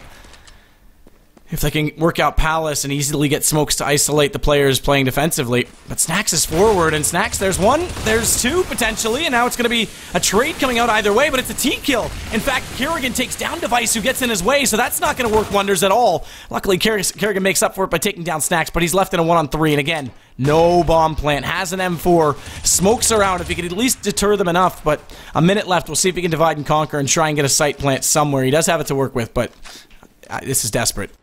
Yeah, it's very desperate now, and it's crunch time here on Mirage. This has been such a great series between these two teams. Exactly what we wanted to hope for out of these, you know, and now we're into just the last few rounds. This is the time where it all comes down to these kind of plays, and I don't think Kerrigan's going to be able to take this one, and we can see the rotation coming in from BO3, the initial man, over towards the B-bomb site, so that's where the engagement will happen. If Kerrigan can pick up the frag here, enter onto the site, he may be able to get a bomb down, and that's exactly what he's going to be able to do. Plenty of time to play with, so the 1 versus 3 is still on. And Neo's going to slow himself down by trying to go for this jump to get to Catwalk quicker. Failed it on the first attempt. And he blew out the vents. So this should be obvious for Kerrigan which way he's coming. And Kerrigan, that's a freebie. I don't know if I agree with that play from Neo at all. And now it's down to the 1-on-1. He's actually tagged up Pasha on the first shot. So HP, fairly even. 50 versus 59. Molotov to force Kerrigan's position. But that actually puts him in better cover. And Kerrigan, what a recovery in the round. And talk about using the time. Yeah, exactly. Ace, that's ridiculous. I mean, I was talking about just getting a bomb down. That's an eco, a Tech 9 eco, where he wins it 1-on-3 with an ace overall. I mean, I said the 1 versus 3 clutch. I don't know if that was even a 1 versus 4, whether he was left alone, before then, but just the confidence to be able to pick that up. And I don't mean to call out, sloppy play, but that was sloppy play there from Virtus.Pro. So whatever Carrigan did right, Virtus.Pro did wrong as well. They really should have closed out that round, but what a play from Carrigan there. He is tagged up to 36 HP at the start of this round, so that's disappointing for him, but Pasha actually going for the shotgun by here, so that's interesting, but still, that's a way to, bring yourself back into it. I said it was crunch time, and what a time to choose to perform in such good fashion. Well, that's exactly the round they need. I mean, this puts it all back on level playing field. Pasha with the shotgun. I mean, that's insane. Obviously, like you said, it was sloppy play. You'll never see an ace in a clutch situation without someone making a mistake here or there, but that could have been handled so much better from VP, and what a difference it would have made in their game. Because it would be 13-11. Yes, they would have been able to potentially buy with that bomb plant down, but even that could have been prevented early enough. So we'll see how this plays out. It's going to be Pasha that's pushed up inside apartments. Does have the shotgun to work with, as mentioned, but the bomb grouping outside of A right now, and the single player lurking for TSM is Carrigan, and he's made his way up the ladder, so he could actually cut off anyone who rotates either catwalk or inside the window room. Really good position, really strong position for him to be in. And he's not even peeking through the vents at this point. He doesn't want to give himself up too early. He wants to let his teammates get in position, but now they are. So now they go, but it's all Virtus.Pro. This easy lineup on the crossfire. Xyp9x gets one, but Virtus.Pro, what an answer to the last round. Never mind the eco. They come back with 4 alive, and what a play. Yeah, almost certainly so. And I mean, it's a shame there for Dupree. He actually got the jump onto Snacks over towards the shadow area, just underneath the balcony and the scaffolding near Palace. But he wasn't able to land his shots, and Snacks completely punished him for it. And I had a feeling that if Dupree maybe had picked up the entry and done some more damage there, that could have been a much more of a close situation. But credit to Virtus.Pro, as you do say, after losing a round where they really shouldn't have lost, to come back and dominate in round number 25 is exactly what they wanted to do. And TSM punished once again. It's going to be a forced buy. Only 2 rifles here. That's the thing. They still haven't really taken a stranglehold as TSM, despite that eco, and now they're going to rush through. Snacks is just going to hold down the trigger, does pick up the second kill, and somehow, how does he stay alive? He pushes through the smoke, and how do they overlook that as well? Because they knew he was there. They killed the player on Tetris. Did they completely think there was only one player spamming through? The obituary should have indicated otherwise as 2 names showed up, but it's Bialy to take down Dupree. That's going to close it out. And Virtus.Pro, this is looking so solid for them now, is it not? It is indeed. And again, I'm obsessed with this Vulcan thing. I've actually never used it before, but I think I'm really going to get into it because I think you picked Bialy and Snacks as your 2 for Virtus.Pro. I have all 4 of the top players right now. Look at that, man. You're on form with it today. I had the predictions right for the first map, and predictions for Vulcan's going well so far in this series, so we're not doing too bad as casters. Everybody likes us to be proved wrong, but we're doing alright. And okay, GoDB completely lagged and missed the whole round. Yeah, it definitely did. So that means Neo's now going to pick up the op. It's going to be a buy for TSM to see if they can slow this down. But how close did they come to breaking the economy after that eco? 1 round would have made all the difference for TSM, and it would be still a back-and-forth battle. Instead, Virtus.Pro, they just escape a defeat. And we'll see how this pans out. Oh, Taz and Neo, look at that, aggressive down mid, I think, once again. Yeah, look at it. They've now forced TSM once again onto the back foot, not only in the whole game, but in this round. Dupree will respond. Nice frag onto Taz there, but VP looking to close this one out, and that kind of eco-round win and the crazy clutch from Carrigan just looked like a stop in momentum. And, well, I said that casters don't, we've not been proved wrong so far. My prediction looks like it's gone down the drain. Virtus.Pro taking it in good fashion on Mirage by the looks of things, but still, TSM aren't quite out of it yet. They've got Xyp9x and Cajun B, the last 2 left alive. Cajun B, our standout player for TSM, well, my standout player so far. Let's see what damage he can do. Definitely a solid series.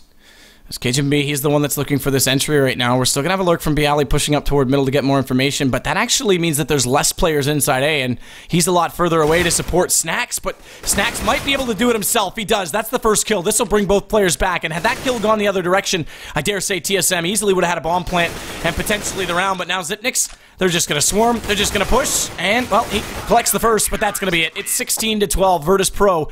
They'll take the series 2-1, but what a series it was. This rivalry, online, LAN obviously more so, but online still put up a good fight today, and it was entertaining all the way through. Yeah, definitely. I mean, as a caster, obviously I'm happy to cast whatever series, but when you asked me if I wanted to cast VP versus TSM, I was straight on it. There's no way that I'm turning down, despite, as I said earlier, having 3 hours sleep in 35 hours, there's no chance that I'm missing that series. So great performance from both teams. It was so close, it was back and forth, a kind of what I would class as a convincing game on Train, just because VP looked good, even though there was only 6 rounds in it. Then TSM brought it back on cash in dominant fashion, had such a great T-side, taking 10 rounds, I think, on their T-side to start things off, and then a back and forth encounter, so it wasn't one-sided whatsoever here, in my opinion, on Mirage. It was just back and forward, and that economy factor was just so huge, and a couple of kills either way, it really could have turned out differently, but congrats to Virtus.Pro. And in the other series, the other match, the lower bracket match that was going on the corresponding channel, One Game Agency, Mousesports actually lose to Flipside, who don't have Simple. They're running with Davcost now due to Simple's choice to take a break. And Mousesports, when is something going to give? Because this is a team that reformed entirely. Obviously, they got rid of what I thought was their best player. A lot of people thought was their best player, Nico, so they could go back to speaking German. But when's something going to give? This is a team that Kerrigan was on, Alu was on. They've had such great talent go through that lineup and through that organization, and yet they just can never put it together themselves. So Flipside moved forward with an impressive game, because I'd like to almost catch a demo of that, because Dav cost in and they still pick up the win. There had to be some big games from, I assume, players like Bondik and World Edit, who I also happen to have on Vulcan, so hopefully that's the case. But it's going to be TSM now that moved down to play Penta, and Na'Vi versus Team Envy, their new roster. Now, that means they could actually play out this series, and where it's an online matchup, and they're not going to CEVO this weekend, there's a really good chance that this will be a great practice league for them to play with a new 5. Yeah, definitely. I'm really looking forward to that, and it's good that if that Envy versus Navi game does go ahead, that it's not just defaulted there. You never like to see a game get defaulted, and I know it's a tricky spot, obviously, with a roster move in place, but as you say, it's a perfect opportunity for Envy to kind of warm up, get things going, and introduce themselves as players. They've all played with each other before, but not for a while, so I hope that's a good series, actually, between the two. Yeah, we'll see how that plays out. And Penta, that's impressive stuff from them, because they're the German roster that actually lost their core. They lost 3 of their members to Mousesports. They lost, remember, Penta, it was almost weird. Mousesports had all this praise for being a well-known organization, and everyone was always hyped about them. But Penta was the team that made it through into the top 8 in 2 consecutive majors. And yet no one ever really gave them that credit. It was like, oh, it's Penta, whatever.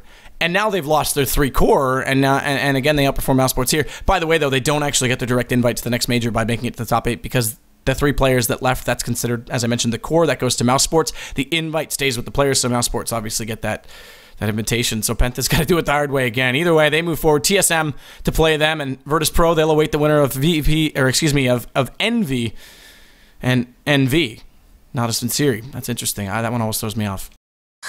Yeah, it does. It's pretty good though. It's actually a stacked playoff section as a whole. I'm looking forward to seeing who ever Virtus.Pro has to face up against in the winners bracket final. But then in the lower brackets as well, you would suspect that these 4 teams, or the the potential 3 teams now with TSM being dropped down into the lower bracket, that like the powerhouse tier 1 teams would make their way through. But you never know with Flipside and Penta. They can do an upset now and again. Kinguin going down. A lot of people would suspect that maybe Kinguin could take that series against Penta, but Penta prevails strong, so you never quite know. A lot more to come in the CounterPit playoffs. Well, with that said, thank you so much for joining us. We will see you next time, hopefully. And of course, that's today's matches listed still on the left side. They haven't scheduled, obviously, where it's a bracket that depends on what teams are playing. We haven't scheduled the next matchups, but likely now that Envy's secured their roster with Kenny S and Apex, that's going to be pretty exciting to watch. We should have that scheduled fairly soon with Na'Vi, and then of course the other games will be scheduled accordingly around that. So once that's ready to go, I'm sure we'll tweet about it. Follow CounterPit on Twitter, and you'll get all the updates. And we'll see you then. Thanks a lot, guys, and thanks so much, Chewy, for joining me. My pleasure. Good to see you. Cheers, man.